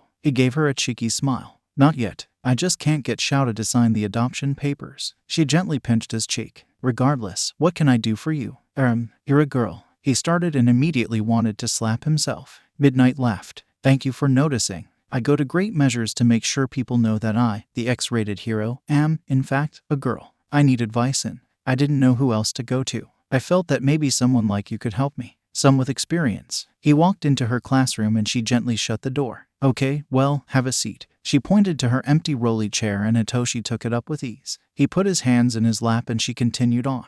"Are you sure you don't want to ask one of the girls in your class? I'm sure they may be able to help you." He shook his head. "I feel like I need an adult." Her back went ramrod straight at that. "Okay, well, spill. What's wrong, sweetie?" Hitoshi sucked in a deep breath and started to speak. "There's this girl, there's this guy." Izumi would start slowly to her teacher. "He's amazing, she's amazing. She's nice and funny and he always makes me happy. I like him a lot. I like her a lot. In fact, before her, I thought friendship wasn't for me." "Okay." Midnight looked like she knew something as her mouth ticked into a tiny smile. "All right, getting a picture in my head here." Hisashi urged Izumi to continue. "And I was going to date this girl, right? But I was told that this relationship was inappropriate, that I could be taking advantage of her kindness." Hitoshi swallowed hard and clutched onto his pants. "I never wanted to come off like that. So I did something. I went for someone else thinking maybe she could be what I needed. But I felt nothing for her. The thing is, I thought maybe he liked me the way I liked him ... but he went for someone else. Someone prettier than me by a mile. So I went for someone else, but I don't feel completely safe with them and it's not because they're abusive." Izumi quickly spoke when Hisashi nearly stood up. "They were an old bully. I feel like I'm waiting for the joke to drop. Like they're planning something." Hisashi relaxed visibly. "Okay, you don't trust this boy fully because of his past. Fair. The best thing for you to do in this situation is to break it off. A relationship is about trust. If you can't trust your partner, then it's not a relationship." Izumi chewed on the inside of her cheek. "The thing is, all right, and I'm assuming you don't like this new girl the way you thought you would?" Midnight inquired. "Break up. That's the best thing you can do in this situation." Midnight told Hitoshi and Hitoshi made a face. "The thing is, I tried. Midnight narrowed her eyes at this. "You tried?" "Yes, I legit tried." "What do you mean you tried?" "There is no trying. Either you're broken up or you're not." Hasashi demanded, looking confused. Izuku started to wring her hands together. I tried breaking up with him in person. He was begging me to give him another chance, Mr. Yamada. He told me that he could be better and that he's never met someone like me. I don't know. Izumi scratched at her head. I was so frazzled that I accepted and told him I'd give him one more chance, but I don't want to date him. I felt like I had to. Hitoshi crossed his arms. It didn't work. She didn't accept it. He just wanted to leave it at that. Midnight narrowed her eyes at this and then gave her head a shake. There has to be more. There is. Is it normal for guys to beg like that? No, whether they like it or not. If you want to break up, then you have every right to. You don't even need a reason to break up if you don't have one. Does he want something from you? Is that why he's insistent? I am unsure. I see. You should talk to him and see what his motives could possibly be. But that being said, you shouldn't be part of a relationship you don't want to be a part of. Next time you see him, you need to hold your ground, no matter how much begging, and if he doesn't give up, then you need to bring this up with 𝐲𝐸, because I'm going to be honest with you, listener. These are some red flags you shouldn't be ignoring. Izumi nodded while listening to Present Mic. Okay, thank you, Present Mic. Of course, if you need anything else, feel free to come to me. Sex. She wants to have sex with me. He left out the part about her lying to everyone about him abusing her if he didn't give her what she wanted. But this is why I came to you. I was told that guys want to have sex, but I don't want to have sex with her. He shook his head vigorously. Yeah, she's pretty and attractive, but I feel no sexual pull towards her, you know. Oh, Midnight actually blushed a little at this. You sweet thing. She cooed and tugged on his cheek affectionately. Hitoshi blushed as well and looked down at his pants. Have you considered that you might be on the asexual spectrum? She inquired. Hitoshi shook his head. I feel sexual attraction. His face felt hot as he explained this to her. That's why it's called a spectrum. Hang on a second. Midnight, not just being the modern hero art history teacher, was also a sex ed teacher. She went to her desk and opened up a drawer. It took a bit of riftling, but she eventually found what she was looking for. Here we go. She pulled a piece of paper out and walked back to Hitoshi. This is some information on asexuality and the spectrum it represents. Keep the paper, I have plenty more. There are even a few websites you can search if there's anything you're confused about. Okay, thanks. Hitoshi folded the paper and put it in his pocket. Now, onto what you said earlier. You owe sex to nobody. I recommend going to 𝐲𝐸 about this immediately. These are some serious red flags that you shouldn't ignore. Hitoshi felt his mouth turn into a frown and then he gave a slow nod. Okay, thank you, Ms. Midnight. He then walked out of her classroom quietly, shutting the door behind him. As he did this, he heard another door shut and he turned around to see Izumi walking out of Present Mic's classroom. Izumi looked at him and she smiled. It made him smile back at her. The two of them started walking back to the dorms together in a comfortable silence. Hey, kitten. Izumi hummed. They were coming up to the dorms now and Hitoshi breathed out a slow and even breath. Do you come on, Hitoshi? Just say the words. Want to go to prom with me? Just say them. Even if Rin is blackmailing you, she doesn't know about the prom. He tried to hype himself up and the hype intensified when Izumi blinked her big green eyes at him in anticipation. Want to watch a Disney movie tonight? Damn it. Izumi smiled. You're Disney fan boy. She teased him. You're just lucky that I am also a Disney fan. I'd love to. He smiled. A win was a win no matter how small. The thing was, they would never watch Disney at a normal hour. No, the two of them often waited until all the others were in bed and relished in the fact that they got to hog the common room TV all night on the couch. So, at the ripe witching hour of 3 a.m. the two insomniacs huddled up close while watching Lady and the Tramp that night. Halfway through the movie, Izumi fell asleep with her head on his chest. Hitoshi never minded. He enjoyed the warmth and feeling of her body pressed against his. He continued to watch the movie when it got to the famous spaghetti scene. Oh, this is the night. It's a beautiful night. His eyes were starting to get heavy and itchy, threatening to close on him as he sang along with the movie. And it's called A. He paused to yawn loudly. Bella not. You have a nice voice. Jesus, I thought you went to sleep. Hitoshi jumped when Izumi shifted. Her eyes were bleary and rather clouded as it was clear his singing had woken her. She inhaled sharply and then stretched her arms out before relaxing against his chest once more. She yawned. Hey, Hitoshi. Yeah, before I forget. Earlier today, I noticed that when Rin was on your lap in the cafeteria you looked uncomfortable. Is everything okay? Izumi looked ready to fall back to sleep. Hitoshi scowled. Damn, I guess I still haven't gotten any better on controlling my face. If Izumi noticed, then I bet some others have noticed as well. It was just that it was a public. I'm not big on PDA. But aren't we in the common room? It's different with you. Hitoshi. Yes. Do you even like Rin? Do you like Tauka? Hitoshi didn't know how to answer that. Did he like Rin? Well, not now, he didn't. It wasn't just sexual attraction he didn't feel for him, but now it wasn't even that. He was feeling himself despising Rincho, and he's only been on one date with the girl. Well, thankfully he didn't have to answer. He took too long thinking about it, and by the time he looked back down, 𝐬𝐬 was asleep again. He smiled and gently ran his fingers through her shortened hair. Sleep well. He focused back on the movie and decided not to sing along.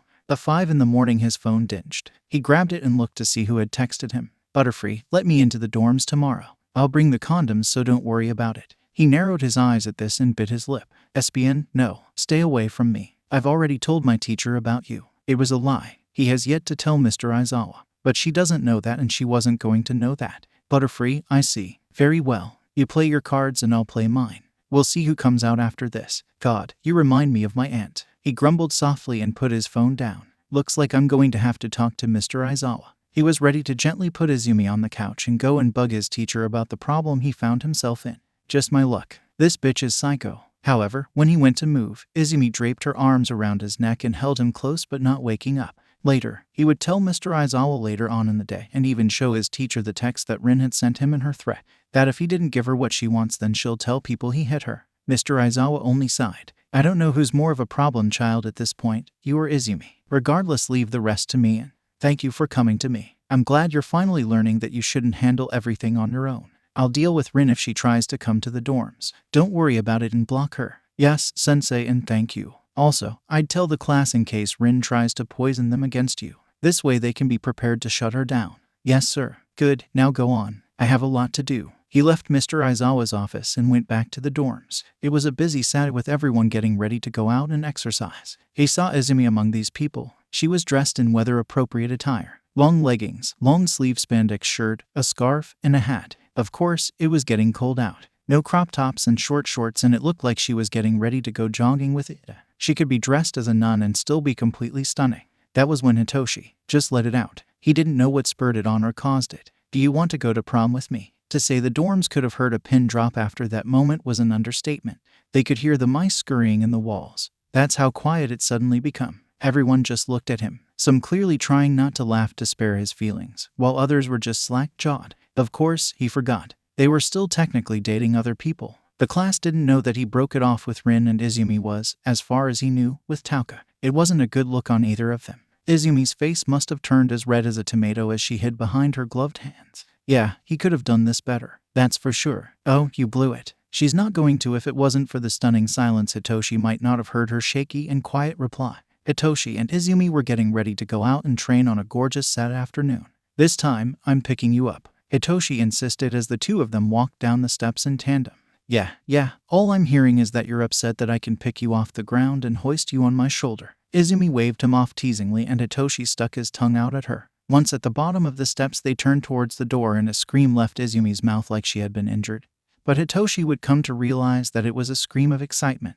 It was something he, nor anybody in 𝛱 had heard from her. 𝐬𝐬 left 𝐻𝑇oshi's side, yelling the whole time as she rushed to the stranger standing at the dorm doors. 𝐬𝐬 actually jumped up, and this man, a teenager like them, didn't miss a beat. He grabbed her around the middle and twirled her around. Rody, 𝐬𝐬 cried in her fervent excitement in such a way that everyone who was standing around came rushing over just to make sure she was okay. This boy was lanky and looking rather malnourished. His clothes were torn and patchy, but 𝐻𝑇oshi knew better than anyone what that was like, so he didn't judge. If 𝐻𝑇oshi was looking correctly, this boy had his shoes held together by a cloth tied around the soles and top. He also had a tiny pink, purple, and yellow bird on his shoulder. 𝐬𝐬 was practically hanging off of him once she was on the ground, her arms wrapped tightly around his middle while she rubbed her face against his torso. The boy's face was ablaze, a bright pink that the bird was also wearing. Who the fuck is this? He, rather crudely, asked. He didn't mean to come off rude, it just happened. He's never seen 𝐬𝐬 cling to someone like that. Neither he nor 𝐵AKUGO got this kind of treatment. Yeah, I've never seen him before. 𝐵AKUGO, Kirishima asked 𝐵AKUGO, and 𝐵AKUGO snorted as he looked at 𝐻𝑇oshi. Don't you know? It's Deku's first boyfriend. What? 𝐻𝑇oshi almost fell for 𝐵AKUGO's taunt. It was the shitty grin on 𝐵AKUGO's face that gave his lie away. Well, that and when 𝐬𝐬 used Black Whip to throw her water bottle at 𝐵AKUGO's head. Kaken, behave. She scolded before turning to 𝐻𝑇oshi. 𝐻𝑇oshi, this is Rody's soul. 𝐬𝐬 let go of Rody and rushed to 𝐻𝑇oshi using only a small bit of her quirk to do so. It caused a small bit of wind to generate inside the dorms. 𝐻𝑇oshi's hair moved back from the wind. You remember the whole situation with Humor Eyes, the terrorist group, before I came to the hero course, right? Yep. Weren't you wanted for mass murder because of that group? Like they corrupted the police force in? Or, though? 𝐻𝑇oshi inquired with a head tilt, and 𝐬𝐬 gave a cough. ⴅ she corrected him quickly and rubbed at the back of her head. I was cleared of all charges, and regardless of all that, 𝗏𝗏 was the one who stopped the trigger bomb. We couldn't have done it without him. She gave him a beam and then grabbed ⴬𴯐's hand to lead him to 𝗏𝗏. 𝗏𝗏, Pino, this is ⴬𴯐. He's the newest in our class and one of my best friends. 𝐴zumi introduced ⴬𴯐 to 𝗏𝗏 and Pino. She smiled, let go of ⴬𴯐, and went back to 𝗏𝗏. Both boys just stared at one another. ⴬𴯐 was taller than 𝗏𝗏 by about 2 inches. It wasn't a big height difference, but it was enough of a small win. The air became tense between the two males. Everyone could feel it. Even Mr. Aizawa, whom ⴬𴯐 didn't even notice at first that was lurking by the dorm doors, could feel the tension as he scratched at his face. How interesting, Mr. Aizawa whispered, as two had just watched and waited for one of them to speak. It was 𝗏𝗏 that spoke first. Hi. Hello. ⴬𴯐 rather tensely responded back. It's nice to meet you. Likewise. The bird, Pino, started to aggressively chirp at ⴬𴯐 like ⴬𴯐 had done something to personally slander the poor creature. Pino got right up into ⴬𴯐's face at one point. Pino, 𝗏𝗏 grabbed the bird with both hands and immediately tried to stifle the little fellow down. 𝗏𝗏 was blushing as he turned away from ⴬𴯐 and whispered aggressively to his bird. 𝐴zumi skirted up to 𝗏𝗏 and Pino alike. She put her hand on ⴬𴯐's arm and the boy looked at her and then smiled a little more relaxed. You got a haircut since we last saw one another, he observed, straightened himself up, and then reached over to lightly brush one of her longer hairs out of her face. ⴬𴯐 was sure he was sporting a look that would make �ᴇ proud. The anger only grew when 𝗏𝗏 decided to add short hair looks good on you. 𝐴zumi giggled as a blush tainted her cheeks. Yeah, ⴬𴯐 was sure he and 𴳇ᴜ were wearing the exact same annoyed expressions. This ... this feels different. He couldn't quite place it. What are you doing here anyway? 𝐴zumi inquired after a prolonged silence. Not that it's not nice to see you. I just wasn't expecting to see you. She then reattached herself to him. 𝗏𝗏 had the audacity to look back at ⴬𴯐. Then, he smirked a little like he knew it would tick ⴬𴯐 off. Well, I'm here because your principal requested to meet with me, ⴬𴯐 explained with a cocky look and tone. I don't know what he wants, but he was persistent and even paid for an airplane ticket for me and my siblings to come here as well as a hotel room. 𝐴zumi's face lit up at this news. Wow, so you must be staying for a while. Ah, at least a week. He grinned and rubbed at the back of his head. Pino happily chirped before flying around 𝐴zumi's head. 𝐴zumi cupped both of her palms together and Pino dropped down into her open hands. Pino then gave a coo and cuddled up next to 𝐴zumi's face. You're so cute, she whispered to the bird, causing Pino to turn scarlet, which was interesting for ⴬𴯐 to witness as Pino was a bird. Then again, he figured the bird was quirked considering the feather color and beanie or mask on their face. Pino then turned and put their feathers to their face and gave 𝐴zumi a wave off as if to say, stop it. There you are, before schedule as well. Nenzu walked into the dorms and all at once two all yelled, Principal Nenzu. 𝐴zumi backed away from 𝗏𝗏 and allowed Pino to return to 𝗏𝗏's shoulder. Hello, you're shorter than I expected, 𝗏𝗏 said with a little smile as he put his hands in his pockets. All of Class 2 lost their color in shock at 𝗏𝗏's brazenness as he walked up to Nenzu. Regardless, it's nice to meet you, sir. He squatted down and offered his hand out for Nenzu to take. Nenzu took his hand and they shook each other hands. It's nice to meet you in person. Come. Nenzu grabbed 𝗏𝗏 by his tie and started to pull him along like he was walking a dog. We have much to discuss in private away from the nosy 2A. Rude. Everyone, even 𝐴zumi, commented as the two of them made their getaway. ⴬𴯐 looked over at 𝐴zumi. She had a smile on her face while cradling her cheek in her hand while lightly twisting her body from side to side. There was just a happy air about her. She looked happier than she has been in the last few weeks. ⴬𴯐 won't lie, it kind of hurt just a smidge to see. Yet, at the same time, he felt himself softened at the light in 𝐴zumi's eyes. A light that he never noticed had gone away for some time. So, ⴬𴯐 stepped up to 𝐴zumi and put his hands behind his back. 𝗏𝗏. 𝐴zumi looked at ⴬𴯐, her eyes still alight. Sorry, she grinned at ⴬𴯐. It's just been so long since I've seen him. It was such a surprise. She smiled and then was grabbed by Ada and Ochako, the two taking her away from the group to talk to her. She let out a scream when he walked into the dorms like he owned the place. Mina mischievously whispered to ⴬𴯐. We thought she somehow hurt herself. Denki was soon on the other side of ⴬𴯐 and added. She jumped right into his arms and that smooth motherfucker caught her. It was like something from a cheesy rom-com the way he twirled her. Okay. Get away from me, you gremlins. ⴬𴯐 turned and pushed both Mina and Denki away from him by pressing his hands against their faces. Both Mina and Denki let out the same noise. Bleh, doing their best to mock Dracula at that moment. Is that jealousy I'm hearing in your voice, ⴬𴯐? 𴳇ᴜ wrapped an invisible arm around his shoulders. No, he waved ⴳᴇ off and tried to get away, but he forgot. For someone who always seemed so small, she was strong and she tightened her arm around his shoulder to the point of nearly putting him in a chokehold. She has a boyfriend, you know. Yeah, a boyfriend she's already tried to break up with. Mina chuckled lowly. Then her eyes glowed mischievously. I wonder when she does officially break it off with Tauka if she'll immediately go for 𝗏𝗏. She practically whispered in 𝗏𝗏𝐻𝑖's ear. I mean, you saw how her eyes lit up. Nonsense. He doesn't even live here. 𝗏𝗏𝐻𝑖 rolled his eyes. Long-distance relationships exist, you know. Denki came around and had to stand on his toes so he could wrap his arms around the back of 𝗏𝗏𝐻𝑖's neck. And let me tell you something because you're not getting it. When she breaks up with Tauka, which she will, and probably soon, she's most likely going to go to someone else she thinks is interested.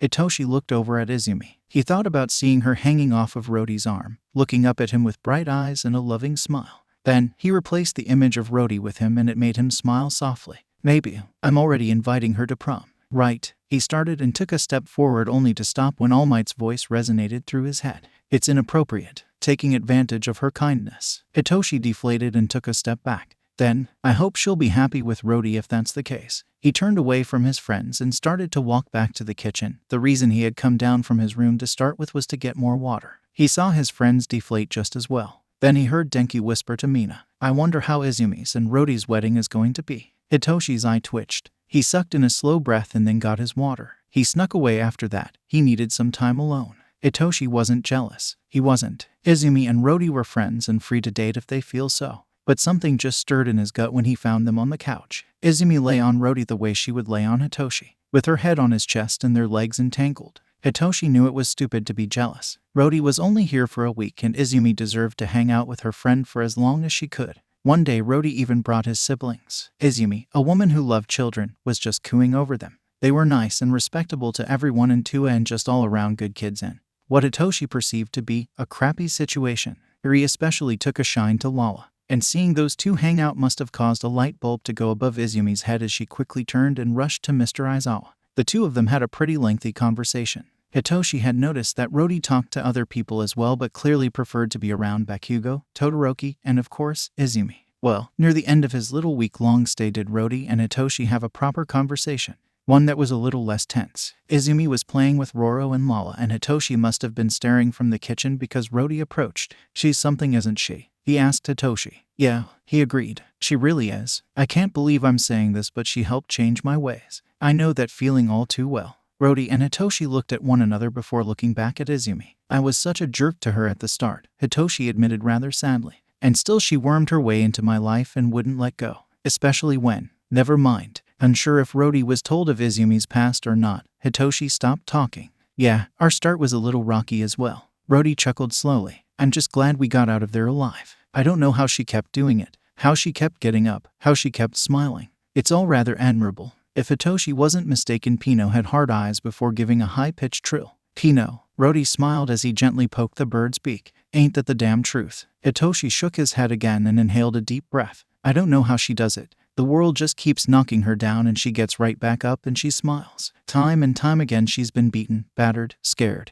and hurt in such ways that nobody could recover from. Then again, she isn't fully recovered. You talking about the nightmares? You know, 𝗏𝗏𝐻𝗏i shrugged a little. Not everything. It scared me when it happened, but yeah. We were just laying on the couch watching a movie. I guess she had fallen asleep. I was so engrossed in the movie I never noticed. Next thing I know she's crying. I'm talking a high-pitched whine like she's being hurt. I tried to shake her awake but she doesn't wake right away. She's crying louder and louder. Then, she's awake. She just slowly sits up straight and she's crying silently. No noise, just tears. 𝗏𝗏𝐻𝗏i scratched his face. I've never seen anything like it. I tried to ask her if she's okay but she just moves away from me. She later told me that she was fine, that her dreams get intense. But I know she's at least half lying. She almost never gets nightmares when we cuddle on the couch. Now, that's not to say she doesn't get nightmares around 𝗏𝗏𝐻𝗏i. No, he's witnessed her nightmares firsthand, from the ones 𝗏𝗏𝐻𝗏i mentioned, crying and then sitting up quietly once away, to the violent ones. The violent ones are, well, violent, as in her fight or flight kicks in during her dreams, and because it's 𝐬𝐬𝑚 Midoriya, it's always fight, never flight. She, while still asleep, has once pinned 𝗏𝗏𝐻𝗏i down. He knows better than to fight her while she's like this. Instead, he talks to her until she comes down from her fear and inevitably wakes up. Regardless, she's never really had nightmares on the couch. New person maybe, he thought. It was logical in 𝗏𝗏𝐻𝗏i's mind. A new body pressed against her while she slept. Yeah, 𝗏𝗏𝗍𝗏i whispered and looked away from 𝗏𝗏𝐻𝗏i. Yeah, we're doing what we can and she's getting the help she needs. He decided to tell the other boy. And that was their conversation. Rody would leave for Othien the very next day. Izumi would see him off and life continued on. For now anyways. 𝗀𝐻, I want you to meet a friend of mine. This is 𝐸. Izumi whispered as she squatted down between 𝗀𝐻 and 𝐸. She got the idea after watching 𝐸 interact with Lala that maybe 𝐸 could interact with the other children and help inspire hope in them as well, to show that no matter how hard life kicks you down, you can still get help from the heroes and that you're not alone. However, because 𝐸 was here and 𝐲𝗏 was a paranoid man, it would only stand to reason that they had an extra set of hands for today. Toshinori stood in the back of the class just keeping an eye on things to make sure everything ran smoothly. He was smiling and waving at kids that recognized him as All Might. Tauka was here today as well. Turns out he just wanted to supervise as he was just a little curious on how these things went while he wasn't here. He had his hand on 𝗀𝐻's desk as he rose an eyebrow at 𝐸.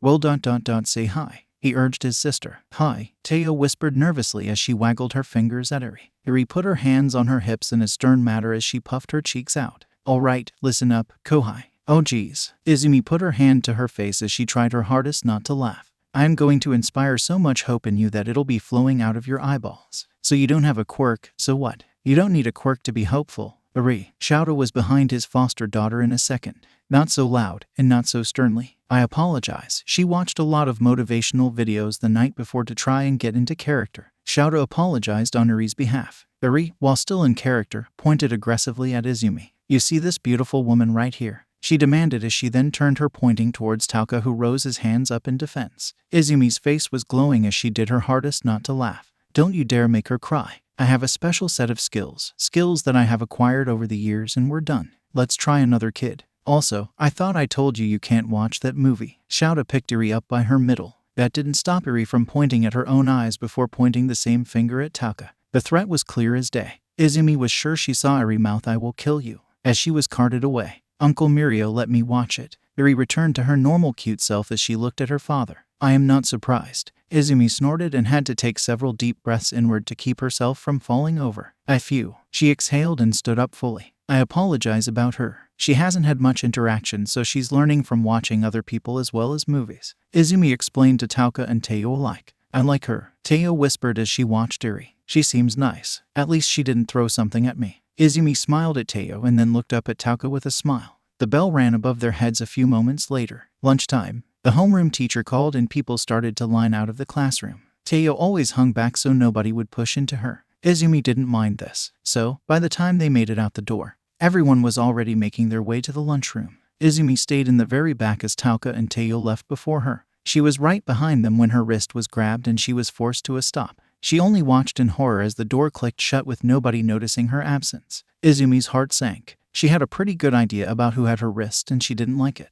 I've been waiting to talk to you, Midoriya. Suddenly her arm was forced behind her back as her old homeroom teacher pulled her in. He had her arm twisted in such a way that prevented her from making a run for it without hurting herself. She hissed in pain as he wasn't being gentle and kept her wrist in a lock. Don't worry, I just want to have a few words with you. I know it was you that bitched to UA about our treatment.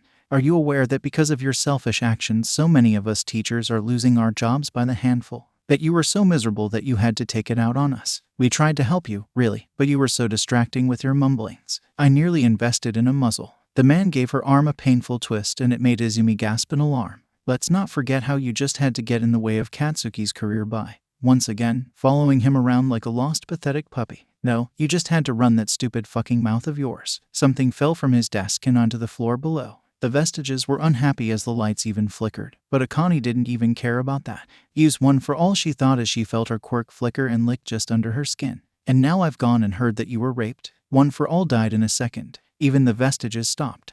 How? Izumi shakily looked over her shoulder at her old teacher. We both know that that's a lie. Who would ever want to touch someone as undesirable as you? God, just looking at you makes me sick. Suddenly she released, thrown to the ground like a piece of trash. Or who knows, the teacher walked past Izumi's shaking form and looked down at her. She looked at him and she saw just the most revolting look in his eyes. A look filled with nothing but discontent and hatred. Maybe it was a compliment. I bet if I were in your shoes, I would take it as one. Then he was gone. Izumi was shaking. Don't cry, she thought as she tried to stand, but she found herself back on the floor. Get up. You've faced worse. It's just words, she tried to tell herself. Her arms were shaking too badly. I've heard worse. Get the fuck up. But she couldn't. She didn't understand. Her day was going by just fine and now. Deku, there you are. Uri's little voice came in as she opened the door. Get up. Don't let her see you cry. Izumi heard another set of little feet come rushing over just the same and knew it had to be 𝗀𝐻𝐬.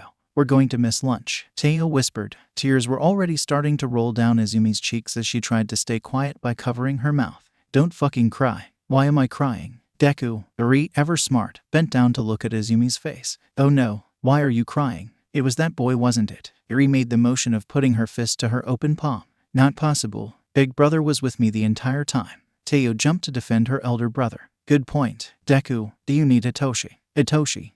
Did she need Hitoshi? Or did she need an adult? She didn't know. Iri frowned when Izumi didn't answer. Izumi didn't trust herself to speak. She feared if she let go of her mouth then she'd start sobbing. She didn't want to alarm Iri. Not again. Not like the last time she had a panic attack. I've never heard you cry like that before. I was so scared. Iri cried to Izumi as she clung to Izumi, refusing to let go. Iri put her hands on her hips and nodded. Go get Hitoshi, she told 𝗀𝐻𝐬. Got it. The girl paused and looked back at Iri. Who's Hitoshi? Purple hair. Got it. Then 𝗀𝐻𝐬's little feet patted away. Izumi cracked as it felt like more and more pressure was suddenly being applied to her. Who would ever want to touch someone as undesirable as you? Am I undesirable? She thought for a very real and scary moment as more tears fell down her face. A suppressed noise escaped her mouth quickly like steam escaping from a pipe. She knew she was going to break down any second and she was trying to get a cap on her emotions, but maybe it was a compliment. I bet if I were in your shoes, I would take it as one. I'm not, she tried to tell herself. After all, there is 𝗀𝐻𝐬. 𝗀𝐻𝐬 desired her, right? That's why he dated her, begged her to remain in a relationship.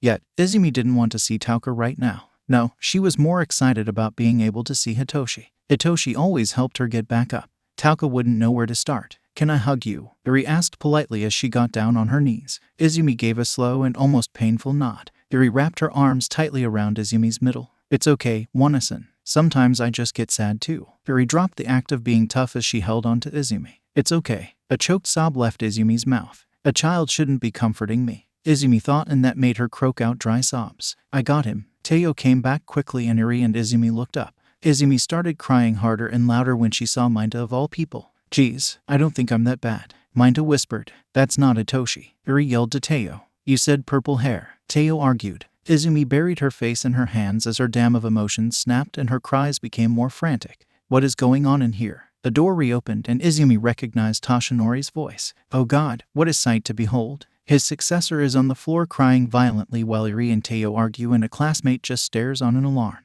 I just came in here. I swear I didn't do anything to her. 𝗫𝗀 quickly defended himself. Everyone out, Toshinori demanded as he pointed towards the open door. Let me handle this. He spoke sternly and held the door open. When the last one, Iri, left, he shut the door and his own act dropped. My girl. Toshinori was cautious as he approached. He got down in front of Izumi and was careful not to touch her without explicit permission from Izumi. What's wrong? What got you so upset? It's so stupid, she cried between her sobbing. And it's making me cry harder because of it's stupidity, she tried to explain. Breathe, Toshinori whispered. Remember the breathing technique Dr. Collins taught you. Come on, breathe with me. Toshinori started to mimic the technique for Izumi to pick on. It took a moment before Izumi managed to calm down just enough to start breathing in the way she was taught. In for 8, hold for 4, and out for 8. At first, her breath was too ragged and she was worried that it wasn't going to work, but after a while, she did pick up on it and managed to calm herself down.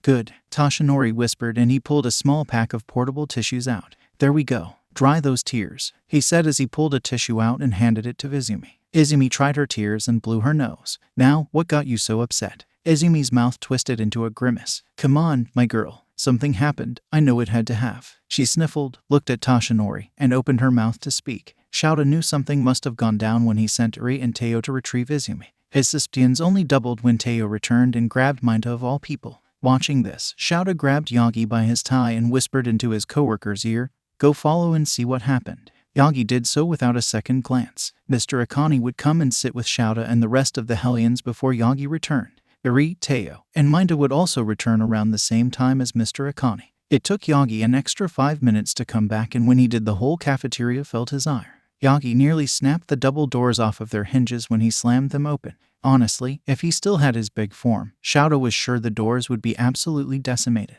The cafeteria turned icy as everyone just stared as Toshinori took slow and deliberate steps towards their table. All of 𝗀𝐻𝐬 practically dropped their food and utensils alike. They sat rigidly and awaiting. They knew something was going to go down. The question was, what the fuck happened and who were they getting ready to kill? 𝐽𝑚's steps echoed around the quiet cafeteria as he approached Mr. 𝐀𝐻.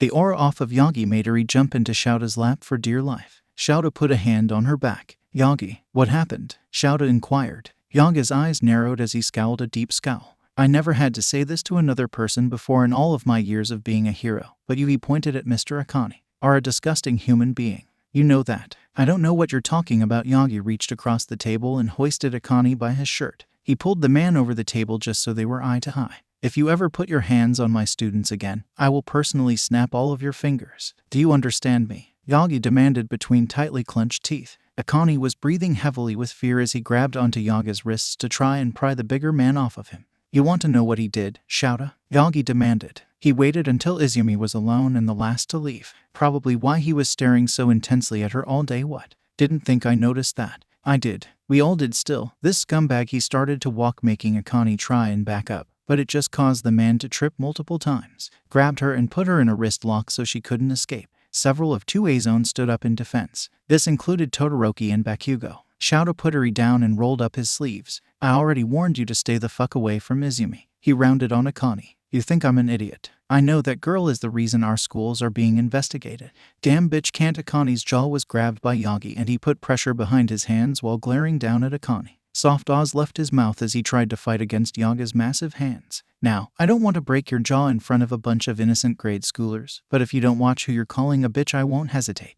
𝐽𝑚 hissed between tightly clenched teeth. This didn't just upset 𝐽𝑚. 𝐲𝗏 saw movement from Kaminari and Todoroki alike and he put his fist up. Hold. They understood and backed off. Bakugo, 𝐀𝐻 hissed. He can tell you how much of a liar that girl is. Tell them how she would stalk you, how she would cause disruptions. He looked at Bakugo like Bakugo was his dying savior. Bakugo crossed his arms firmly. I don't know what the fuck you're talking about. In fact, Bakugo smirked. I enjoy hanging around Deku. There goes your trump card. 𝐲𝗏 hissed as he turned to 𝐀𝐻. 𝐲𝗏 then crossed his arms over his chest as he leaned into 𝐀𝐻's face. How did you know about her rape? 𝐽𝑚 demanded in a softer tone. Who told you? That threw 𝐲𝗏 for a loop that he was expecting. What? He whispered in alarm. Yeah, apparently he called 𝐬𝐽 a liar about her rape and then told her that was undesirable. So, I won't ask again. Who told you? I know none of us would. Was it Rincho? 𝐲𝗏 demanded with narrowed eyes. Hey, you two. Playtime was over as 𝐴𝐽 and another officer rushed over to 𝐽𝑚 and 𝐲𝗏 alike. Don't be slinging your power around. If you're going to interrogate this man, then do so in private and release him. 𝐴𝐽 demanded as he met up with them. 𝐽𝑚 looked at the goat hybrid, snorted, and released 𝐀𝐻 by simply letting him drop to the ground. Fine, I'm pressing changes on this man. What for? 𝐀𝐻 demanded with a snarl on his lip. That girl is a nobody. 𝐲𝗏 leaned down. Not to us, asshole. Then he punched 𝐀𝐻 right in the nose. There was a crack as the man's head whipped back. Arrest him for assault and battery on a minor. He grabbed a student while she was alone. I'm sure there are cameras in his classroom. 𝐲𝗏 demanded. 𝐴𝐽 sighed and shrugged. All right, you heard them, buddy. You're under arrest. 𝐴𝐽 made quick work of cuffing 𝐀𝐻 and hoisting him to his feet. Fucking bitch. 𝐀𝐻 hissed once he was sure Toshinori couldn't hurt him. Well, 𝐴𝐽, sweet innocent 𝐴𝐽, wasn't having it. She ran to 𝐀𝐻. Stop calling her that. She demanded and kicked the man straight in the shin. 𝐀𝐻 grunted in pain before he jerked a little, like he was going to try and smack her, but 𝐴𝐽 had a pretty good grip on the man.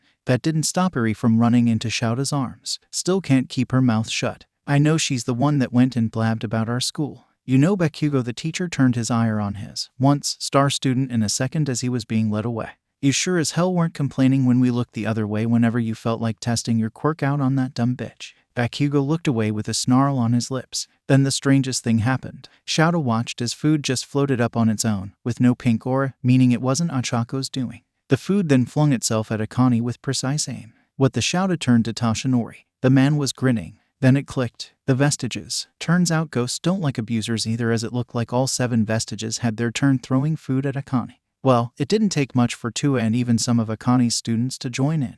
The first actual person to throw their tray at 𝐀𝐻 was, not surprisingly, Achako. The first of 𝐀𝐻's own students to throw food was Teo. The girl chucked her milk carton at the man, but she was grabbed by her brother and yanked back. 𝐲𝗏 narrowed his eyes at that. Tauka had to physically pry the food out of his baby sister's hands. Stop it. 𝐲𝗏 was able to hear over the jeering crowd. Hitoshi didn't know how Rin knew about 𝐬𝐽. Tauka seems close to his teacher. Is it possible that's he the one telling people about 𝐬𝐽's rape? If so, then why did he tell Rin? Do they have a connection? 𝐲𝐻 sucked on his teeth. It turns out he's not the only one to notice something was up. Bakugo, having to jerk himself away from his fellow squad, approached 𝗀𝗏. They exchanged words, but for one, Bakugo wasn't being loud. 𝐲𝐻 had no idea what was being said. However, who did hear what was being said was Hitoshi, who was right next to 𝗀𝗏. 1 minute 𝗀𝗏 and Bakugo are having a one-on-one, and the next thing 𝐲𝐻 sees is Hitoshi grabbing a plate of food and smashing the full plate into the boy's face. "Hitoshi!" 𝗀𝗏 yelled, but it was too late. Both boys went to the floor with the class acting on instinct.